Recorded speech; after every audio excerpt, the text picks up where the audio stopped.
की गावं शहरं जी आहेत ती शहरं इन्फ्रास्ट्रक्चर वाईज ग्रोथ हब झाली पाहिजेत, यासाठी पुढाकार घेतला पाहिजे. अर्बन मोबिलिटी यासाठी पुढाकार घेतला पाहिजे. आणि त्यामुळे प्रामुख्याने शहरांमध्ये अशा प्रकारे स्मार्ट सिटीच्या योजना आल्या ज्या शहरांना आणखीन युजर फ्रेंडली किंवा सिटीजन फ्रेंडली सिटी करतील, यासाठी मोठ्या प्रमाणात निधी हा दिला गेलेला आहे. त्याचबरोबर मुंबई मेट्रोपॉलिटन रिजनसाठी खास आवर्जून 150 कोटींचा निधी दिला गेलेला आहे.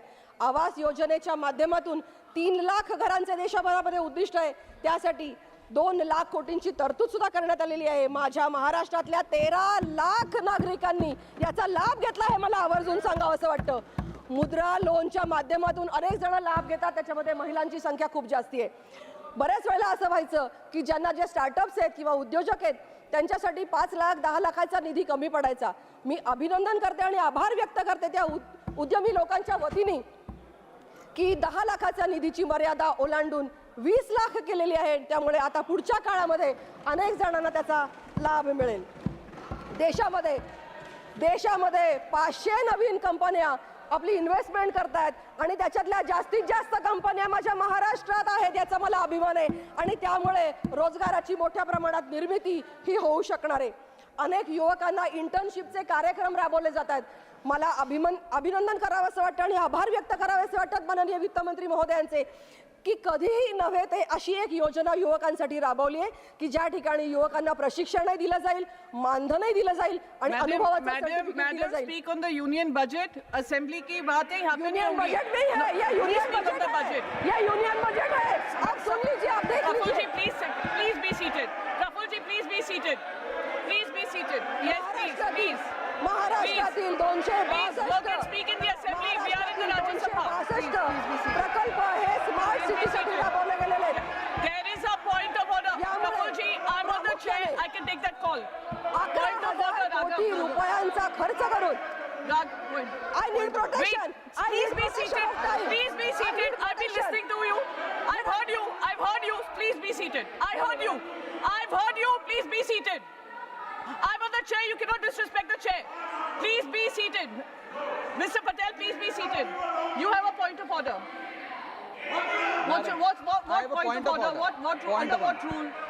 Rule number 110. Rule number 110.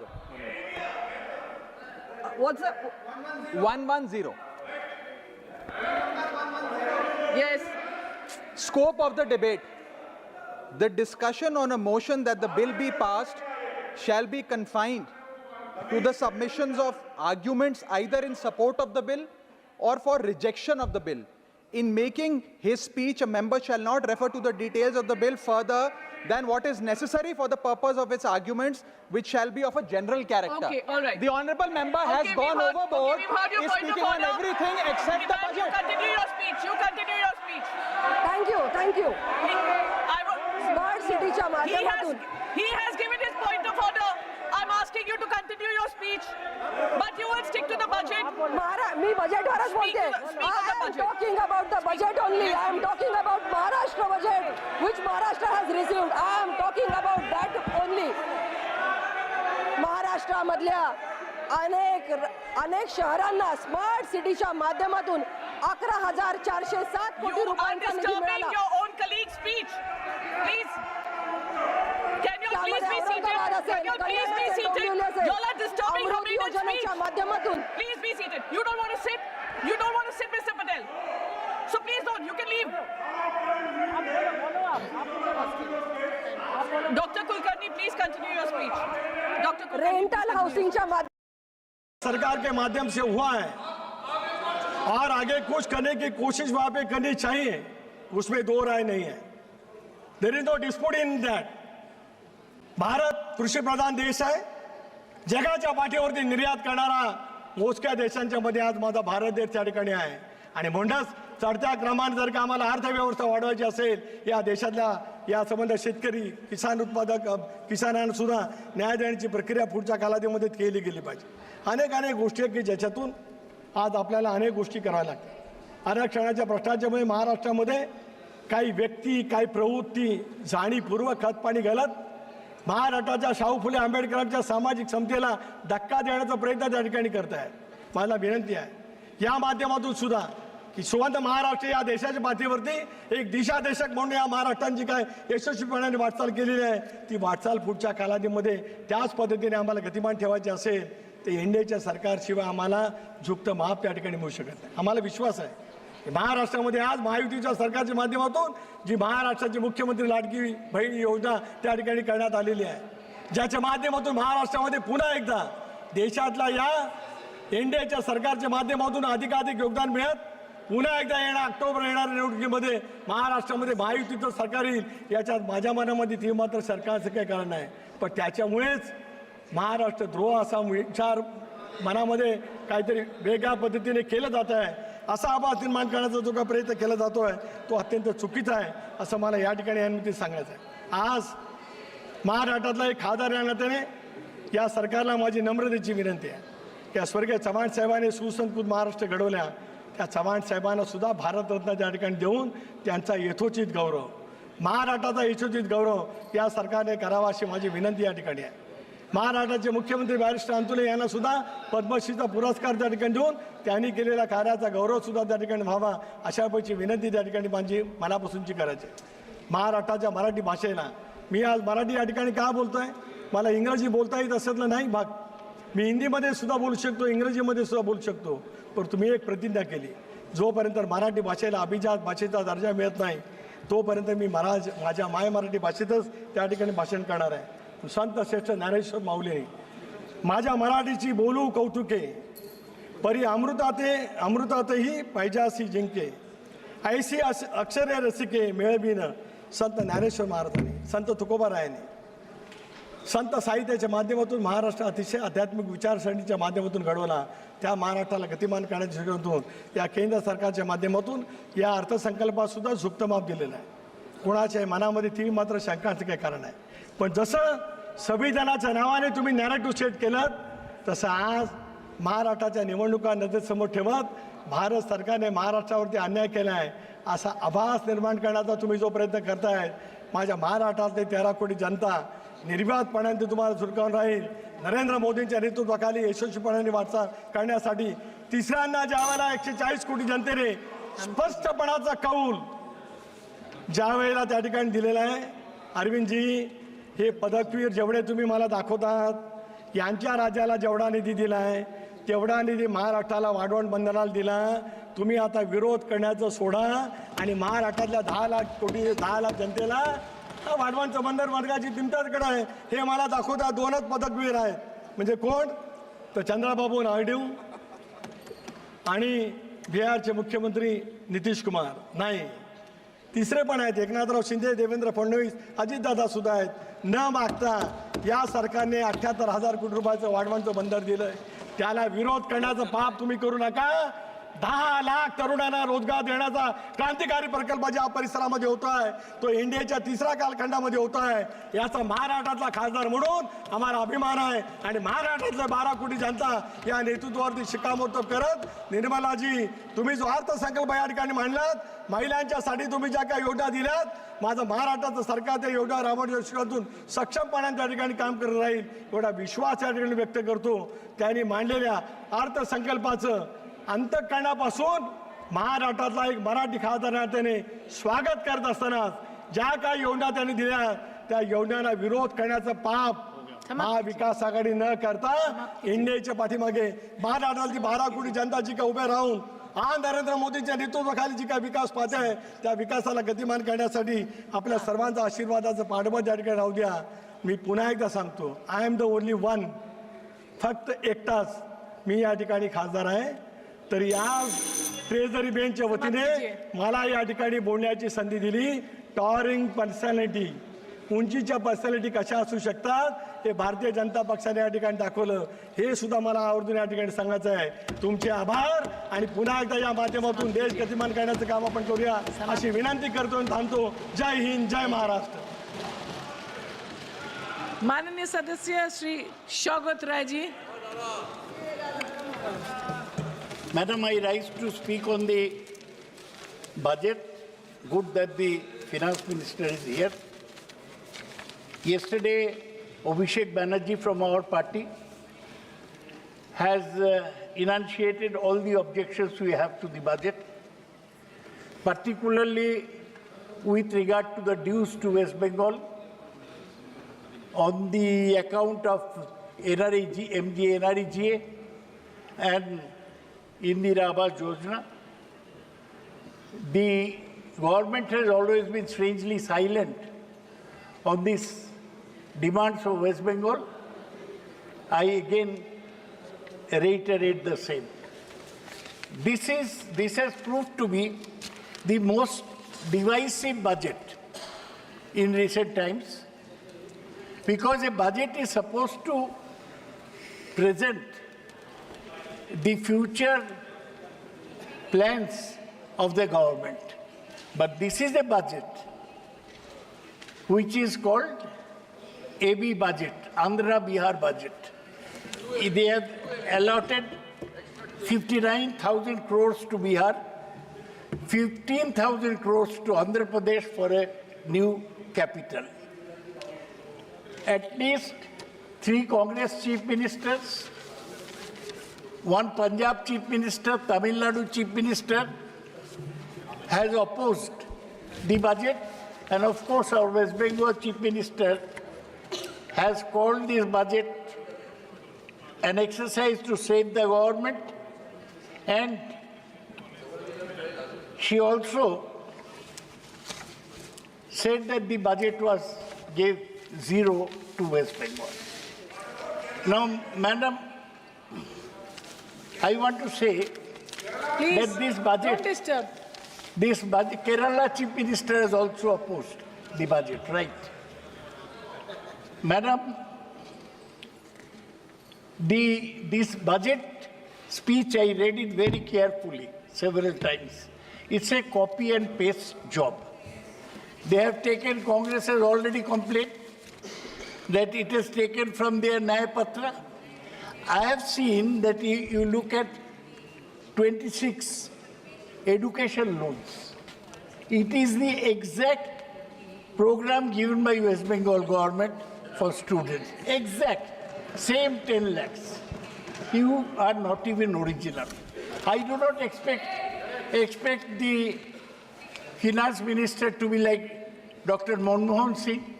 She is not a PhD from Oxford, nor even like Chidambaram, who's got a management degree from Harvard. She's from our own JNU. But the problem is that she is bereft.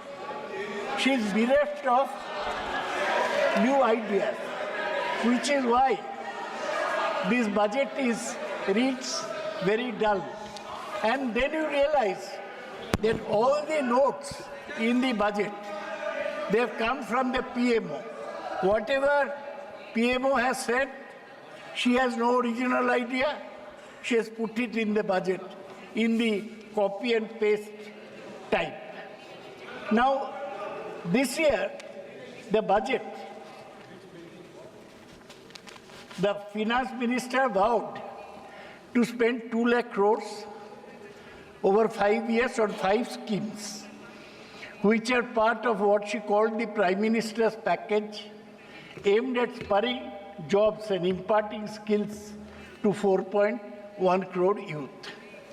This marked a shift in strategy from the previous government's preferred reliance in letting multiplier and trickle-down effects. Formerly, they said, you give a lot of money, something will trickle down. But now, earlier they did not give any direct handouts to any section of society. The trigger why the budget has changed course is due to the BJP's electoral reverses, where there is a government without a majority. Abhishek called it shaky government. I would call it further brittle government, just like a glass. It may break at any time. The FM tried to address the perceived disenchantment among the youth, the salaried class, farmers and small entrepreneurs. One important thing Madam, you should take note that just before the election, the revelations came about the donations received for electoral bonds. BJP alone got 50% of all electoral bonds received by all political parties, 50%, which meant what? This is a government of the moneyed class. As some people say, of the Adanis and Ambanis who contributed to your election, even to yours, Nishikantji. Please don't forget. आपने देखा है? Did you see the revelations? Let him speak. Given to आप जब Supreme Court. बोलेंगे तब जवाब दे देंगे। अरे अदानी मैडम तो बोलेगी, एक तो जवाब दे टाइटल देंगे। है। आप बैठिए, बोलने दीजिए। नाम, madam, no name will be taken. Adani किसी को नाम नहीं है, टाइटल है। बोल दिया। नहीं, आप क्यों पहले बोलेंगे? उसको खत्म क्यों? करने दीजिए। क्यों बोलेंगे? खत्म करने दीजिए। क्यों बोलेंगे? खत्म करने दीजिए। क्यों बोलेंगे? बोलছি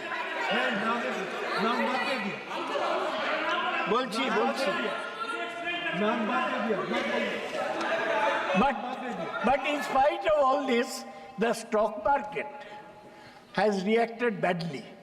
It was wobbly because of the capital gains tax. So in spite of all this, the capitalists are not happy. Now, Madam, I will emphasize what the basic problems of the Indian economy are and whether they have been addressed by the finance minister. According to data from Center for Monitoring Indian Economy, unemployment rate rose to an 8-month high of 9.2% in June 2024. The female unemployment rate was higher than the national average of 18.5% in June 2024. Now, we have been doing very poorly in terms of employment generation. You may be knowing, madam, that there has been job losses in the IT sector. Now, with AI, artificial intelligence coming in, there is fear of further job losses in what was seen as the most profitable part of Indian economy. The second big problem in India's economy is rising inflation. The annual consumer inflation rate in India rose to 5.08% in June 2024, well above market expectations. Prices accelerated steeply for food, 9.36%, which is responsible for nearly half of the weight of Indian consumer basket. One company called Cantor, they did a study and they found that in 2024-25, 34% households reported that they are finding it difficult to manage their expenses, indicating that a third of India is still under severe financial stress. The other problem is, madam, the shrinking informal sector. This is what has sustained the economy for so long, but informal sector is in grave crisis, as NSSO data show. India's 65 million informal or unincorporated sector enterprises employed 110 million workers. They are suffering very badly. What we call MSME, they are suffering. And the other big problem is falling private investment. The finance minister in our presence handed over a tax bonanza to the corporate sector. But private investment has been falling. The government has been hoping that large Indian corporations would step in and ramp up investment. But they introduced production-linked incentive schemes for big business. But all these incentives have failed to motivate private investors. They will spend money on their son's marriage, but will not invest in new enterprises. That is the big problem of Indian economy. Lastly, we have a problem of shrinking labor productivity. It shows that labor productivity is contracted in FY23 compared to the preceding year, thus highlighting India's lack of competitiveness in industrial sectors. This is what is called extreme disparity in wealth and income distribution had pushed the economy to a state of gated stagflation. Gated stagflation. That is what the economy is today. The finance minister must resort, please listen to this, must resort to Keynesian prescription of boosting aggregate demand by allocating more government funds for the social sector and targeted welfare programs that, like MGNREGA, increase government spending will boost household consumption, which will stimulate private investment. The finance minister has not gone this route at all. Now let me see, Madam, very important that we study the social sector. How much money the government has doled out to the poor. The allocation for school education has increased only by a nominal 5,000 crores. And for higher education, by only 3,000 crores. In both cases, estimated recoveries are substantially higher compared to previous year, indicating higher fees and self-financing schemes in educational institutions. Allocation for health and family welfare has barely increased by 1,500 crores.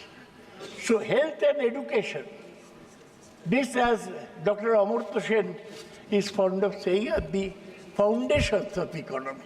And there we are not having enough money. There is hardly any increase in food subsidy too, despite the need for expanding coverage to current population level. Lastly, smaller yet critical schemes, listen to this, ma'am, that address vulnerable populations have not got much attention. There is only a slight increase of rupees 12,467 crores for portion scheme, that is school midday meal. That is actually less than the actual expenditure on the scheme. The other thing is that budgetary allocation for Anganwadis. Madam, you are familiar with all these things. Budgetary allocation for Anganwadis is only 21,200 crores. And it was only 20,554 crore last year. So it means what? There is clearly no hope for higher salaries for Anganwadi workers, which have not been revised in 2018. You have no sympathy for the poor Anganwadi worker girls. Shame. The other thing I want to mention is the budget for National Social Assistance Scheme. You are MP, ma'am. Old people come to you for widow pension and disabled pension. Look at this. The budget for National Social Assistance Program, which gives social security pension to the elderly, single women and disabled, remains unchanged. Not a rupee is added at 9,652 crores, which means this is a reduction in real terms, taking into account inflation. Madam, please consider. Lastly, new package is, they say, Prime Minister's package for employment and skilling. Includes government-sponsored internships, internship, formalization of jobs through incentives for EPFO, Employees Provident Fund Organization enrollment, and skill development programs. These schemes do not seem, Madam, may I say, that these schemes do not seem very impressive when one looks at the budgetary allocation. You say that you are taking care of unemployment, but the entire package has an allocation of rupees 2 lakh crore over a period of 5 years. How much? For 2 lakh crores in 5 years, 40,000 crores per year for employment generation. Further, the private sector is required to spend money towards this package from CSR funds. Pehle kya hota? Private sector used to develop a school, a hospital, this and that. Now, the Prime Minister is taking in the money from CSR funds by allowing this CSR fund through which companies contribute back to society in some minimal way are now mandated to be used towards subsidizing wages for themselves. How will this economy survive? Rather than discussing dampened demand, stagnant wage, and what can be done to revive employment, the announcement only includes supply side. You're like Milton Friedman. You're indulging in supply side economics. Only includes supply side schemes towards incentivizing the private sector. Private sector, our incentive though, they will create employment. Different versions of this have been tried earlier and have failed. Whether this package will be any different remains to be seen. So this, as Madam, I was saying earlier, is a disappointing anti-poor, anti-rich people, anti-poor people scheme. So one question is, Madam, you have only discovered now, you have been minister for 7 years, though you are not a trained economist, you are lucky that way. And still, it never occurred to her. She is not a trained economist. What's wrong in saying that? She is no Manmohan Singh. She is not even Chidambaram. She is not even Ananta Nageshwar. Ma'am. Achha, why did you not act upon demands made by Bihar, Andhra Pradesh and Odisha earlier? Why are you thinking of them now? Only because of the political compulsions. In your brittle, unstable government, they are the crutches on which you lean. And your economy, your budget is going haywire because lopsided because of all these things. India is more unequal now than in the 1920s. It's an unequal society that we have. During colonial rule, we are still somewhat more equal than we are today. Madam, Finance Minister, of course, has not dealt with inflation. Just 10 words on inflation. The most important problem affecting everyone. Ma'am, I will just give 1 or 2 figures and then wind up because my friend Shatabdi Rai is due to speak and she is naturally feeling disappointed as I go on and on. I'll wind up. Madam, see, they are saying that 11,11,000 crores for infrastructure. Good. They think that that is the be-all panacea for all the ills affected. We ready medicine. Has it been? One infrastructure project, Madam, will take 5 to 10 years to complete. There is an infrastructure project in your area, Damdam Barasat metro line, how many years it has taken now. And it is nowhere near completion. Problem of infrastructure is that it is long-term spin-off, no short-term spin-off. This does not appeal. I'll give you a figure. Even railway minister, they say Ashwini Vaishnav is a great railway minister. He has introduced Vande Bharat train. This year, FY24, railways at 5.42% of the budget. You know the budget is 48 lakh crores and the revenue is 32 lakh crores. Now railways have gone less, 5.42 to 5.3.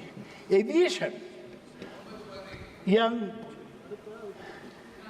Ram Naidu was waxing eloquent in the morning, but on, ma'am, I'm winding up.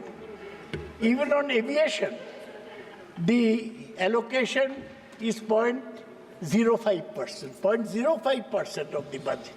And on shipping, the allocation is 0.05%. Social sector spending, even on health, it is only 1.85% of the budget. Rural development, most important, 5.51% of the budget. Higher education, you want to educate the people, privatize education. People will learn on their own, that's what the finance minister's prescription is. Higher education is 0.99% of the budget. School education, it has come down from 1.61 to 1.51% of the budget. Madam, this budget will not give relief to the poor in the country. This budget will not spur investment. This budget will not take from the rich and give it to the poor. And this budget will not stop conspicuous consumption by those who indulge in marriage feasts. This budget is for poor people to just look and gape at whatever happens in Mumbai. All the stars descending in Mumbai. With that, ma'am, I end my submission on the budget. Thank you. माननीय सांसद श्री वैजयंत पंडा जी.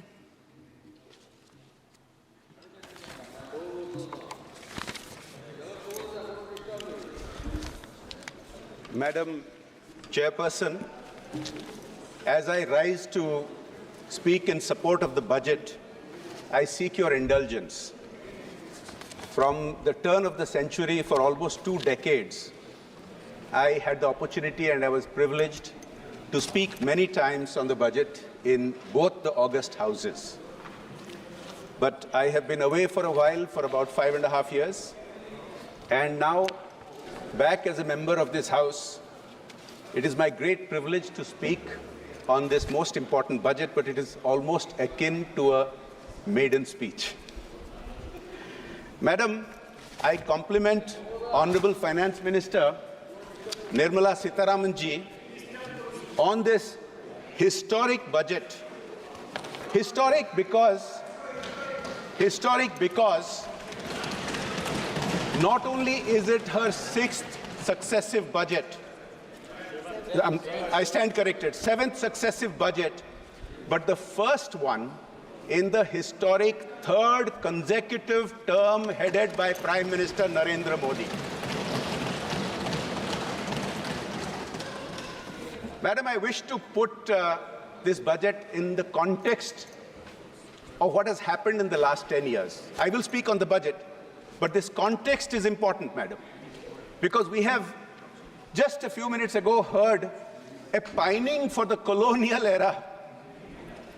We have heard a little bit before that weird allegations that this government is like the British Raj, which has just been contradicted by my previous speaker, who was pining for the colonial era of the 1920s.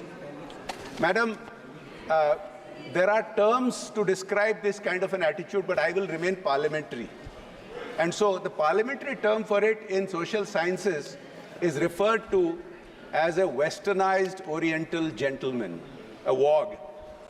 And that's because while you pine for the former masters and the degrees that they give from their countries and denigrate ours, those former masters don't respect you.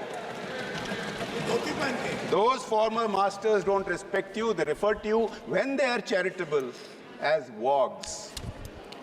Madam, the context of the last 10 years is as follows. When Prime Minister Modi formed his first government 10 years ago, he inherited from the previous government a huge backlog of undone reforms. In fact, in the words of my friend, the honorable member from Thiruvananthapuram, you might call it a long laundry list of unattempted reforms. Starting with GST, going on with the bankruptcy code, and we could keep going on and on. Madam, this budget is both very wide in its scope, but also very deep in addressing the reforms that are necessary to take Bharat forward.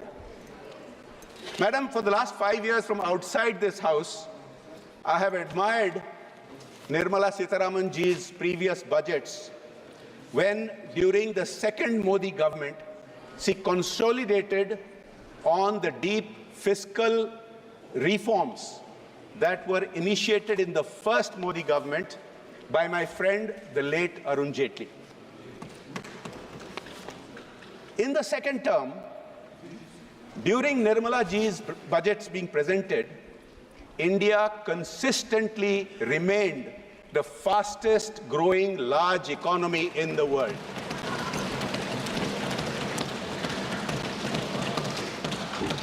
Now, sometimes questions are raised that what is the importance of being the fastest growing large economy? How does it benefit the Aam Aadmi? How does it benefit the average Bharatiya? I will tell you, madam. Because this growth has enabled the massive increases in allocations and the massive improvement in outputs and results that have been demonstrated in the last 10 years. And this has been commented upon by a wide variety of experts around the world. And I will refer to some of them. Now, if you look at just a few weeks ago, looking at the data coming out for the financial year that we just completed and entered this financial year, these are the words of some of the pink papers in both India and abroad. I quote one, but this has been repeated many different times. Quote, in 2024, India has experienced significant economic growth, with exports reaching a record high of $776 billion at an 11.8% increase.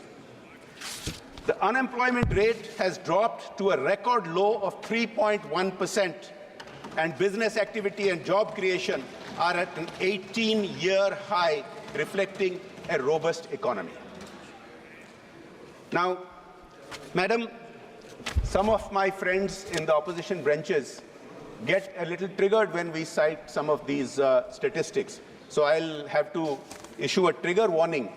But the data indicates, if you look at the job creation data, for example, in just look, I'll tell you where it is manipulated. The manipulated data comes from certain organizations where the head of the organization is the head of your manifesto drafting committee.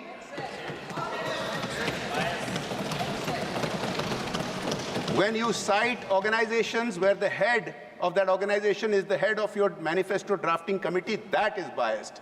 This is not biased. These are RBI data. These are reflected by the World Bank and by the IMF and by India's pink papers. Next, just in the manufacturing and services sector, in the last 10 years, 89 million jobs have been created. Compare this with only 66 million in the previous 10 years. Look at the economic survey that preceded the budget just a couple of days ago. The economic survey points out that the percentage of youth who are deemed employable has improved from 34% to 51% in the last decade. And this work is being taken forward with many other steps to be mentioned in this budget, which I will come to. Madam Chairperson, I think while increasing these allocations, I'll refer to some of the increased allocations in infrastructure and other areas. While increasing these allocations, for example, my previous speaker just mentioned allocations to health. I think the House deserves to know that in the last 5 years, under the leadership of Prime Minister Modi, Nirmala 9.5%, which is a new record. Madam, the system has to have a capacity to absorb, and that's why it has to be stepped up gradually. You cannot beat this high CAGR commitment to health. But Madam, I think one of the most impressive parts of the Modi government, especially in the last 5 years, is how the fiscal deficit has been managed, despite these high allocations for the growth of India. And Madam, I refer to the fiscal deficit, it gets referred a lot, but I want to take a moment to go behind why it is important. Madam, in this House, not just in the Treasury benches, but also in the opposition benches, there are many friends with whom I have personally sat and engaged in discussions with multilateral and global financial institutions, and they point out that the single biggest factor they look at when giving a country rating is the fiscal deficit.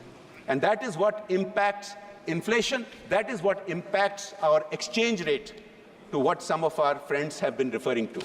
Madam, the fiscal deficit, which was inherited 10 years ago at 4.5%, was continually brought down in Modi ji's first government until it reached 3.4%. And then the whole world was turned upside down because of the COVID pandemic, and India managed it far better than all other countries. But yes, of course, we saw a rise of the fiscal deficit to 9.2%. But the roadmap that has been shown since then by the Honorable Finance Minister has been rigidly adhered to, coming down year after year to 6.7%, 6.4%, 5.9%, 5.8%, 5.6%, 4.9% this year, and her commitment to bring it back down to 4.5% next year is extremely commendable. Madam, one of the challenges of high growth rate is sometimes it does create inequalities. And that is an allegation that some of our friends have been wrongly making. And I'll tell you why, Madam. Because inequality is something that is measured.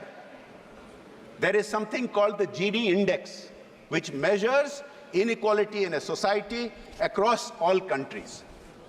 Madam, the reality is India's Gini index, which started out 10 years ago in the mid-30s, has remained in the mid-30s. Inequality has not changed by economic parameters.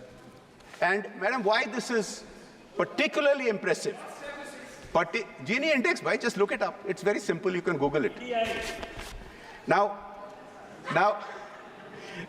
Madam, the important thing is the Gini index of India is far better than other BRICS countries like China and Brazil, which means despite being in the same economic strata, we are a far more equal society. What is even more impressive is that our Gini index compares more favorably than highly developed countries which have been allocating huge sums to welfare, such as the United States, such as the UK.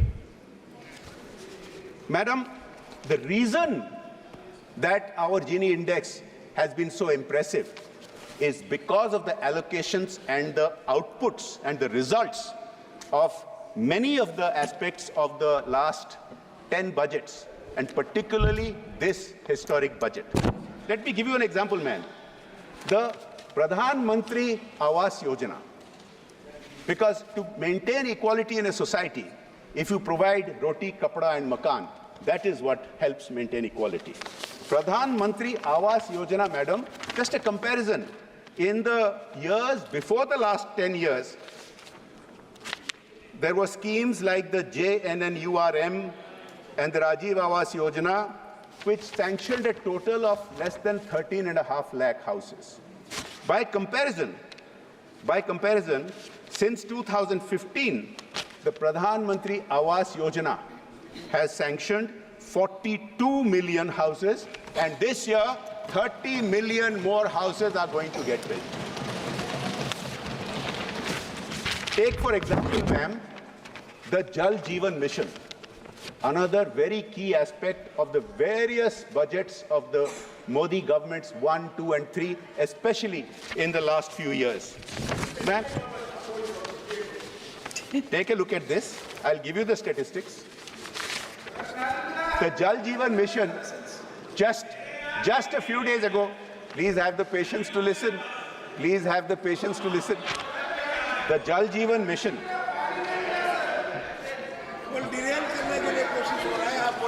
The Jal Jeevan Mission has achieved a milestone of 150 million rural tap connections, up from just 30 million 5 years ago.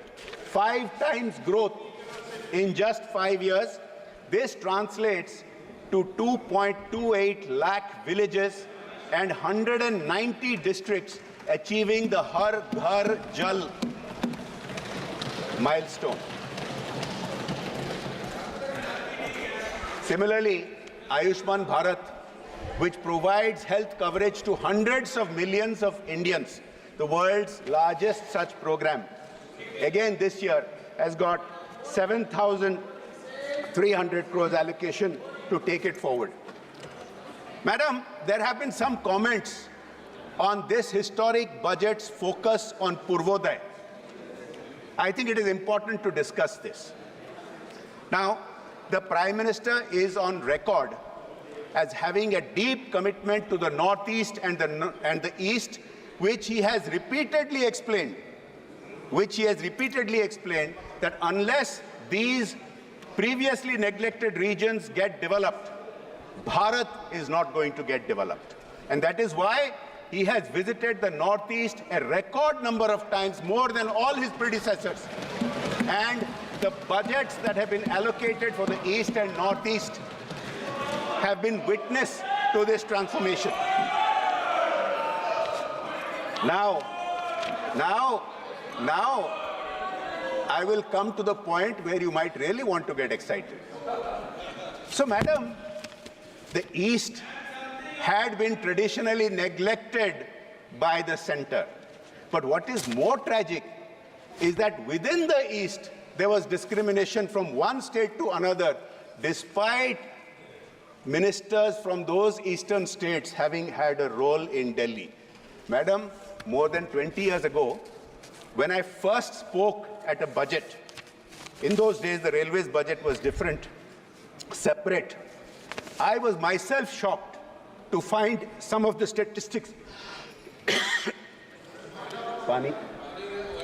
Madam, I still remember the statistics more than 20 years later. And please, my friends, please reflect on this. 20 years ago, when I first spoke on the budget, I found that West Bengal had the country's highest rail track density, and I remember the number. It was 42 kilometers per square kilometer. Right next door to West Bengal was my state of Odisha, lowest in the country, 14 kilometers per square kilometer. Every year, we used to appeal to the center to increase our allocation. We used to keep getting a few piddly 100 crores, and our appeal was, at least please give us 1,000 crores. In the first Modi budget 10 years ago, we were gobsmacked when the allocation straight away went 5 times to 5,000 crores.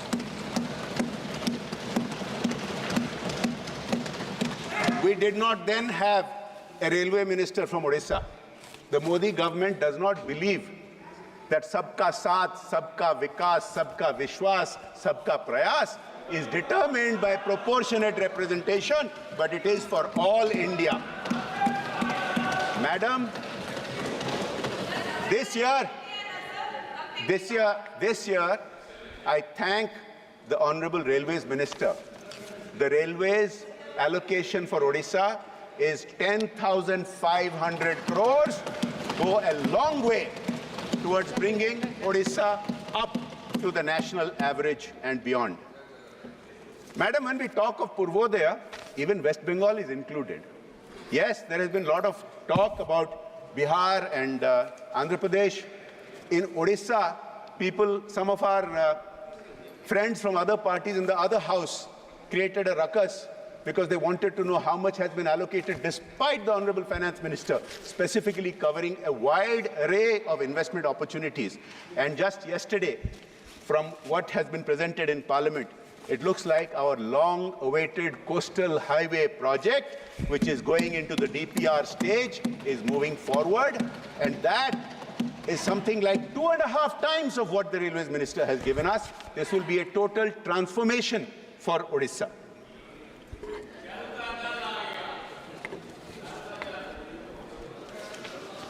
Madam, I want to refer to a couple of important voices that have been celebrating India's success. These are global voices, Madam.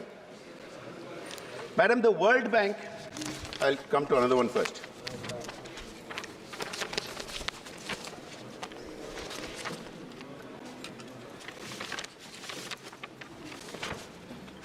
Madam, I'll first mention that many, I apologize, I did not realize that there had been a change in the chair. Respected Chairperson, sir. Sir, the Modi government believes in finding win-win solutions which are fiscally sustainable, environmentally sustainable. There are those of our friends in other parties who run some states, who run their states into the ground because of freebies which they cannot fund. Then they keep running to the center asking for special funds. The Modi government works differently, sir. Look at electricity. The massive thrust on renewable energy, the massive thrust on solar has been something of a world record setter.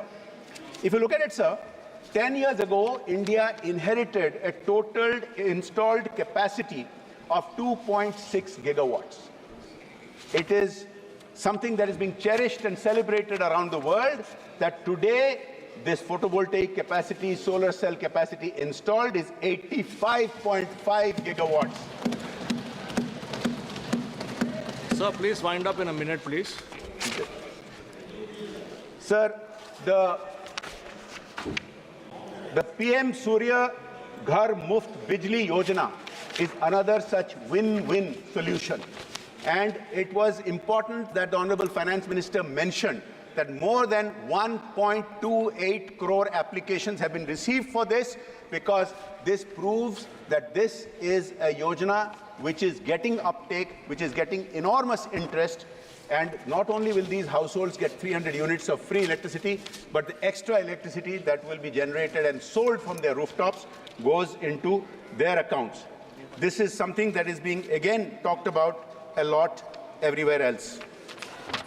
Sir, as I start coming to the end of my speech on the budget, I want to talk about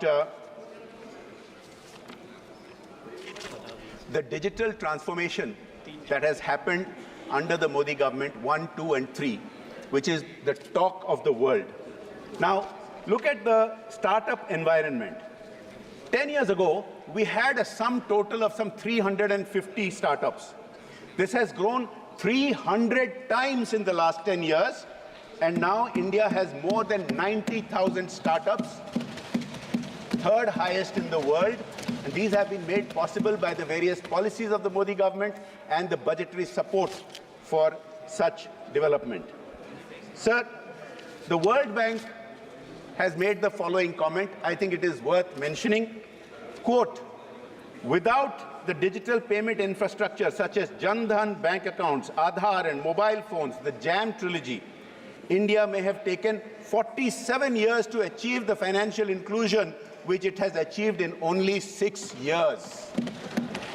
this is the kind of transformation that is happening. Madam, in the limited time, so I apologize again. I apologize again.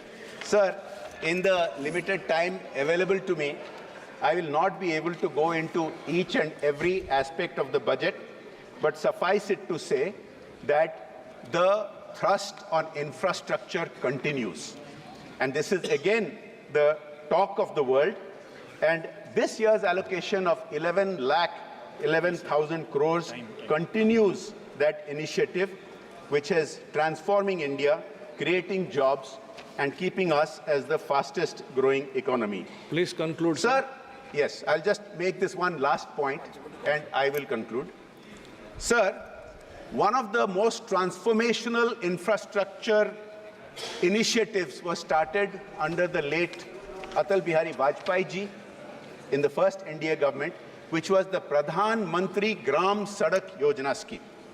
Sir, I represent coastal district of Odisha, Kendrapada, where many areas used to get completely cut off during the monsoon, and children could not go to school and citizens could not go to hospitals. But the PMJSY roads, concrete roads, made it possible that even something which may be 15 kilometers away becomes easily accessible on a bicycle. It has transformed life, but there are still areas that are left behind. And I compliment the Honorable Finance Minister that in this historic third Modi government, she has proposed the fourth phase of PMJSY, which is going to create connectivity to another 25,000 habitations. And it transforms places like Kendrapada, places around the country, especially in the northeast and previously neglected areas where many habitations, many villages used to be deprived of the basics of life, which are now being made available to them. Sir, I could go on and on. I will just conclude by saying that sometimes our friends in the opposition try to blame us for their own faults, whether infrastructure which is facing problems which was built during their time, or whether the banking situation. Sir, the transformation in the NPAs in the banking situation is noteworthy. I will conclude with that. Some 64,000 crores worth of assets have been seized, which was not happening, and it may be paining some of our friends because parties of nepotism, parties of corruption obviously had a stake in all those defaults. Now, some 15,000 crores have been returned to banks, and in this budget, से आदिवासियों से अल्पसंख्यकों से मुसलमानों से नफरत करने का काम करते हैं. Like my family, millions of Muslim families stayed back here. We have the same equal rights like any other in this country. Belittling us as a foreigner or trying to evict us using CAA, NRC and countless other rules is not going to work. I am along with all the Muslims in this country, our sons and daughters of this soil. No government in power, either state or union government, can uproot us from our motherland. So stop playing your religious polarization card, and we collectively, Thank you, Mr. Abdullah. Thank you. Let us try to uplift this great nation for the generation to come. With this, I conclude my speech, sir. Thank you. Thank you. Thank you. Thank you. The next speaker is Mr. Sanjay Singh. Your time is 12 minutes, Mr. Sanjay Singh. धन्यवाद मान्यवर, आपने budget पर मुझे बोलने का मौका दिया. मैं अपनी बात शुरू करना चाहूँगा. मान्यवर, हमारे कुछ दोस्त जो कभी इधर हुआ करते थे, अब वो उधर चले गए हैं, उनके लिए चंद पंक्तियों से अपनी बात शुरू करूँगा कि कैसा ये हादसा है मेरी जिंदगी के साथ, कैसा ये हादसा है मेरी जिंदगी के साथ. मैं हूं किसी के साथ, मेरा दिल किसी के साथ. तो जो लोग उधर चले गए मान्यवर, उनका दिल हमारे साथ है, भले वो किसी के साथ हो.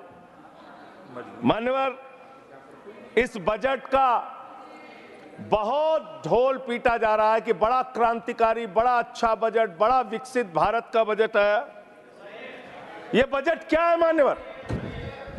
पूरे देश को पता चलना चाहिए कि भारत माता की सेना रक्षा के लिए जो बजट आता है, उस बजट में कटौती करने का काम किया गया। 9.6% से घटाकर 9.43% किया गया।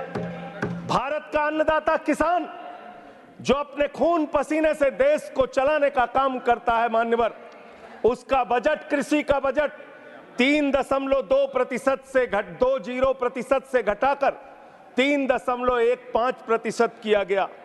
स्वास्थ्य का बजट, हिंदुस्तान 144 करोड़ लोगों का देश है मान्यवर, लेकिन बड़े अफसोस के साथ कहना पड़ रहा है कि स्वास्थ्य का बजट 1.97% से घटाकर 1.85% किया गया। ट्रांसपोर्ट का बजट 11.48% से घटाकर 11.28% किया गया। पेंशन, जहां एक तरफ पुरानी पेंशन की बहाली की मांग हो रही है, लाखों कर्मचारी सड़क पर हैं और मांग करते हैं कि पुरानी पेंशन बहाल किया जाए, इस सरकार ने पेंशन का बजट 5.20% से घटाकर 5.04% करने का काम किया। एनर्जी का बजट 2.10% से घटाकर 1.42% करने का काम किया। वैज्ञानिक विभाग का बजट 0.7% से घटाकर 0.6% करने का काम किया। फूड सब्सिडी का बजट 4.38% से घटाकर 4.25% करने का काम किया। नॉर्थ ईस्ट के विकास का बजट, मणिपुर की तो चर्चा आपने नहीं की, लेकिन नॉर्थ ईस्ट के विकास का बजट आपने 0.13% से घटाकर 0.12% करने का काम किया। सामाजिक कल्याण, जिसमें आपका बिल्कुल यकीन नहीं है, उसका भी बजट आपने घटाया। 1.22% से घटाकर 1.17% करने का काम किया। आपने फर्टिलाइजर का, खाद का बजट 3.88 से घटाकर 3.4% करने का काम किया और फूड सब्सिडी आपने घटाने का काम किया। ये है आपके विकसित भारत के खोखले बजट की सच्चाई। हर वर्ग को आपने चोट पहुंचाने का काम किया मान्यवर। आप कहते हैं आप दुनिया की 5वीं बड़ी अर्थव्यवस्था है, 5वीं बड़ी अर्थव्यवस्था है। अरे ये तो सच्चाई बताइए कि ये 5वीं बड़ी अर्थव्यवस्था किसके लिए है? आपने चंद पूंजीपतियों का 16 लाख करोड़ रुपए माफ किया। ये इस देश की सच्चाई है। आपने 16 लाख करोड़ रुपए पूंजीपतियों का माफ किया। आपने 14 देश के प्रधानमंत्रियों ने जितना कर्जा लिया, उससे दोगुना कर्जा अकेले आपकी सरकार ने लिया। आपने 150 लाख करोड़ रुपए कर्जा लेने का काम किया, देश को कर्ज में डुबाने का काम किया। मान्यवर, मैं बताना चाहता हूं इस सरकार से किन किन वर्गों को उम्मीद थी। इस सरकार से उम्मीद थी देश के अन्नदाता किसानों को कि आप एमएसपी दोगुना करेंगे। आपने एमएसपी दोगुना नहीं की, आपने किसानों की फूड सब्सिडी का काटने का काम किया, फर्टिलाइजर सब्सिडी काटने का काम किया, कृषि क्षेत्र को देने वाले बजट को खत्म करने का काम किया। बेरोजगारों को उम्मीद थी, 10 साल में आपने कहा था मान्यवर 20 करोड़ नौकरियां देंगे, 20 करोड़ नौकरियां आपने नहीं दी। फिर नौजवानों ने कहा नौकरी दो, नौकरी दो। फिर आपने कहा पकौड़ा तल लो, पकौड़ा तल लो। फिर आपने कहा पान की दुकान लगा लो, पान की दुकान लगा लो। फिर आपने कहा 4 साल की नौकरी कर लो, सेना में 4 साल की नौकरी। मैं मान्यवर आपके माध्यम से भारत के प्रधानमंत्री से बड़ी विनम्रता पूर्वक पूछना चाहता हूं, देश के प्रधानमंत्री को 73 साल की उम्र में तीसरी बार प्रधानमंत्री बनना है, लेकिन किसान का बेटा नौजवान सेना में 4 साल की नौकरी करेगा, ये भेदभाव क्यों है? मैं पूछना चाहता हूं मान्यवर, आपके माध्यम से इस सरकार से जानना चाहता हूं अगली योजना क्या आएगी आपकी। आप कह रहे हो इंटर्नशिप योजना, ट्रेनिंग योजना, 5,000 रुपए की ट्रेनिंग ले लो, 5,000 रुपए की ट्रेनिंग ले लो। मान्यवर, 5,000 रुपए की ट्रेनिंग 500 बड़ी कंपनियों में आप देंगे। मुझे भारत की 100 कंपनियां आप बता दीजिए जिसमें एक कंपनी में आप 4,000 ट्रेनी रख सकते हैं। एक कंपनी बता दीजिए जिसमें आप 4000 प्रशिक्षु आप रख सकते हैं ट्रेनिंग के तौर पे। ये भी आपका आंकड़ा सिर्फ एक जुमला है, इसके अलावा कुछ नहीं है।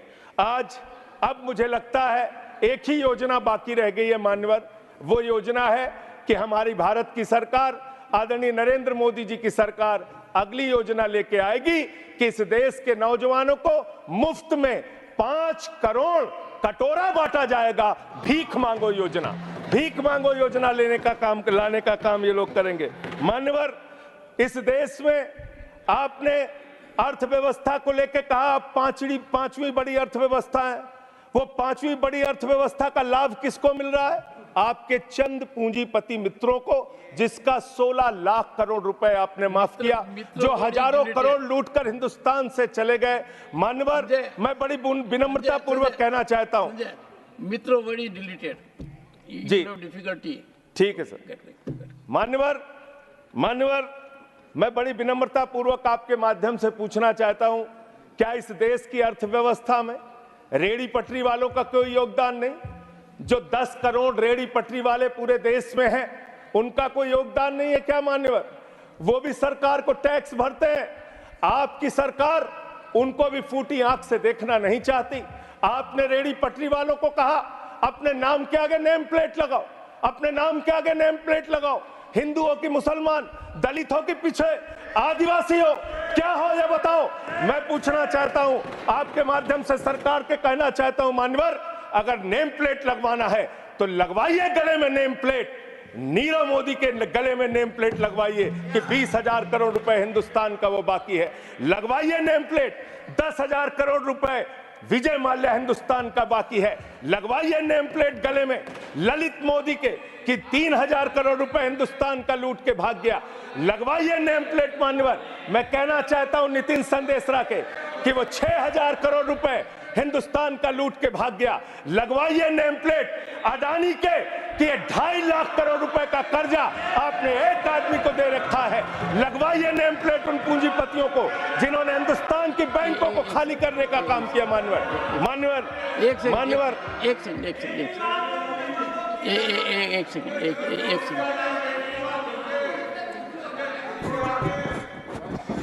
Second.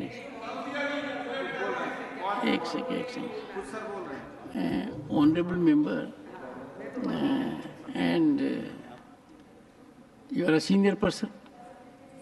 Sanjay ji, you are a senior person.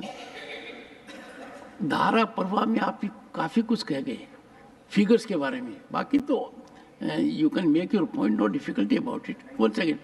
So the figures which you have given, you will have tough time in proving them, because these have been taken in stride. So all that will be deleted, and we will, unless you have real, factually firmed up material, use a name. Other make your point. ठीक है sir, ठीक है sir. Thank you sir. Make your point. No thank you sir. मानवर, मैं तो ये कहना चाह रहा था आपके माध्यम से कि इस तरह के काम देश के अंदर नहीं होने चाहिए। भारत एक धर्मनिरपेक्ष राष्ट्र है और हम जानते हैं अपनी सामाजिक व्यवस्था में, मैं जानता हूं इनके मन में दर्द होगा मान्यवर, अभी चुनाव हारे हैं ये उत्तर प्रदेश में, तो वहां पर अगर कोई बोर्ड लगाएगा जाटव ढाबा, एक सेकंड, जाटव ढाबा कोई लगाएगा, कोई अपने ढाबे के आगे अगर वाल्मीकि ढाबा लिखेगा तो आप लोग उसके यहाँ खाने नहीं जाओगे। मैं जानता हूं आपकी मानसिकता। आप वो लोग हैं जिन्होंने भारत के तत्कालीन राष्ट्रपति श्री रामनाथ कोविंद जी को प्रभु श्री राम के मंदिर के शिलान्यास में नहीं बुलाया। आप वो लोग हैं जिन्होंने मौजूदा राष्ट्रपति श्रीमती द्रौपदी मुर्मू जी को राम मंदिर के उद्घाटन में नहीं बुलाया। आप दलितों से, पिछड़ों से, आदिवासियों से, अल्पसंख्यकों से, मुसलमानों से नफरत करने का काम करते हैं। ये आपकी सच्चाई है। इसलिए नेम प्लेट मत लगवाइए। नेम प्लेट लगवाना है तो जिन्होंने देश की बैंकों को लूटा है उनका नेम प्लेट लगवाइए। और मान्यवर, मैं आपसे, आपके माध्यम से इस सरकार से कहना चाहता हूं, इनका बजट पढ़ रहा था मान्यवर, जेलों को भी इन्होंने कम बजट दिया। अरे जेल का बजट तो बढ़ा दीजिए, 300 करोड़ रुपए जेल का बजट बढ़ा दीजिए। अरे अभी हमको जेल में भेजा है, कल तुमको जेल में आना है। तुम सबको जेल में आना है। जेल का बजट बढ़ा दो, जेलों को ठीक कर दो, अगला नंबर तुम्हारा है। तुम्हें जेल में आना है, इसलिए कम से कम जेलों को तो ठीक कर दो, अगला नंबर तुम्हारा। जी, मैं जेल के बजट पे बोल रहा हूँ मानवर, मैं जेल के बजट पे बोल रहा हूँ। 300 करोड़ दिया, इनको जेल में आना है। वन सेकंड सदन के नेताजी से मैं अनुरोध करूंगा कि ये बहुत मार्मिक अपील है जेल का बजट बढ़ाने के लिए, और इस पर आप गौर फरमाइए। धन्यवाद सर, धन्यवाद सर। ठीक है ना, धन्यवाद सर। एक पृष्ठभूमि भी है मान्यवर, इसका ध्यान रखा जाएगा। में इन्होंने न्यायपालिकाओं के लिए जो बजट रखा वो नाकाफी है। 5 करोड़ केसेस पेंडिंग है इस देश के अंदर, और 6 लाख लोगों को पूरे देश में जेलों में रखा गया है, जिसमें करीब 76% अंडर ट्रायल हैं। इसका मतलब आपका मकसद न्याय दिलाना नहीं है, आपका मकसद किसी मामले की सच्चाई तक पहुंचना नहीं है, आपका मकसद है पकड़ पकड़ के एक एक व्यक्ति को जेल में डालना। आपने दिल्ली के मुख्यमंत्री को, जिनकी शुगर 36 बार 50 से नीचे जा चुकी है, आपने दिल्ली के मुख्यमंत्री को पकड़ के जेल में डाल दिया। नहीं मानवर, अब इनको बार बार मौका मत दीजिए, मुझे अपनी बात पूरी करने दीजिए। I am not yielding sir, I am not. आपने 2 बार काम हैबिट बना लिया इन्होंने सर। दिल्ली के मुख्यमंत्री को सर इन्होंने पकड़ के जेल में डाल के रखा, दिल्ली के शिक्षा मंत्री को इन्होंने 2 साल से जेल में रखा, दिल्ली के स्वास्थ्य मंत्री को इन्होंने 2 साल से जेल में रखा। आप एक एक विपक्ष के नेता को पकड़ पकड़ के जेल में डालते हैं। हेमंत सोरेन को मुख्यमंत्री को जेल में आपने रखा, संजय रावत को जेल में रखा, अनिल देशमुख को जेल में रखा, सबको पकड़ पकड़ के आप जेल में रखते हैं। बंगाल के 3 मंत्रियों को आपने पकड़ के जेल में रखा। आपका मकसद ट्रायल कराना नहीं, न्याय दिलाना नहीं, आपका मकसद हम लोगों को पकड़ के जेल में रखना है। जितना जेल में डालोगे, मैं आपसे कहना चाहता हूं, जितना जेल में डालोगे उतना गर्त में जाओगे। जिसने भी ये राजनीति की है उसका समापन हो गया है। अभी 240 पे पहुंचे हो, कल 24 पे पहुंचोगे, इसके बाद 2 पे भी आओगे। मैं तो 1-2 मिनट और मैं बस कह के अपनी बात खत्म करूंगा, मेरे टाइम में से उसको काट लीजिएगा। मान्यवर, भेदभाव की बात, सबसे भेदभाव इनको करना है। मुसलमानों से भेदभाव, सिखों से भेदभाव, ईसाइयों से भेदभाव, दलितों से भेदभाव, पिछड़ों से भेदभाव, और अब राज्यों से भेदभाव, राज्यों से भी भेदभाव, महिलाओं से भेदभाव, राज्यों से भेदभाव। क्या भेदभाव किया सर इन्होंने? 2,32,000 करोड़ रुपए, 2,32,000 करोड़ रुपए दिल्ली के लोगों ने सरकार के केंद्रीय खजाने में टैक्स के रूप में दिया, जीएसटी और इनकम टैक्स के रूप में। बदले में हमको कितना मिलता है? 0।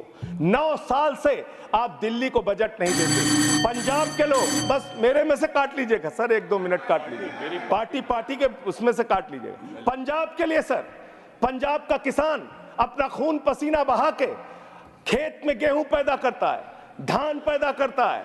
आपने 8,000 करोड़ रुपए पंजाब के विकास का पैसा रोक रखा है, विपक्ष के राज्यों का पैसा आपने रोक रखा है।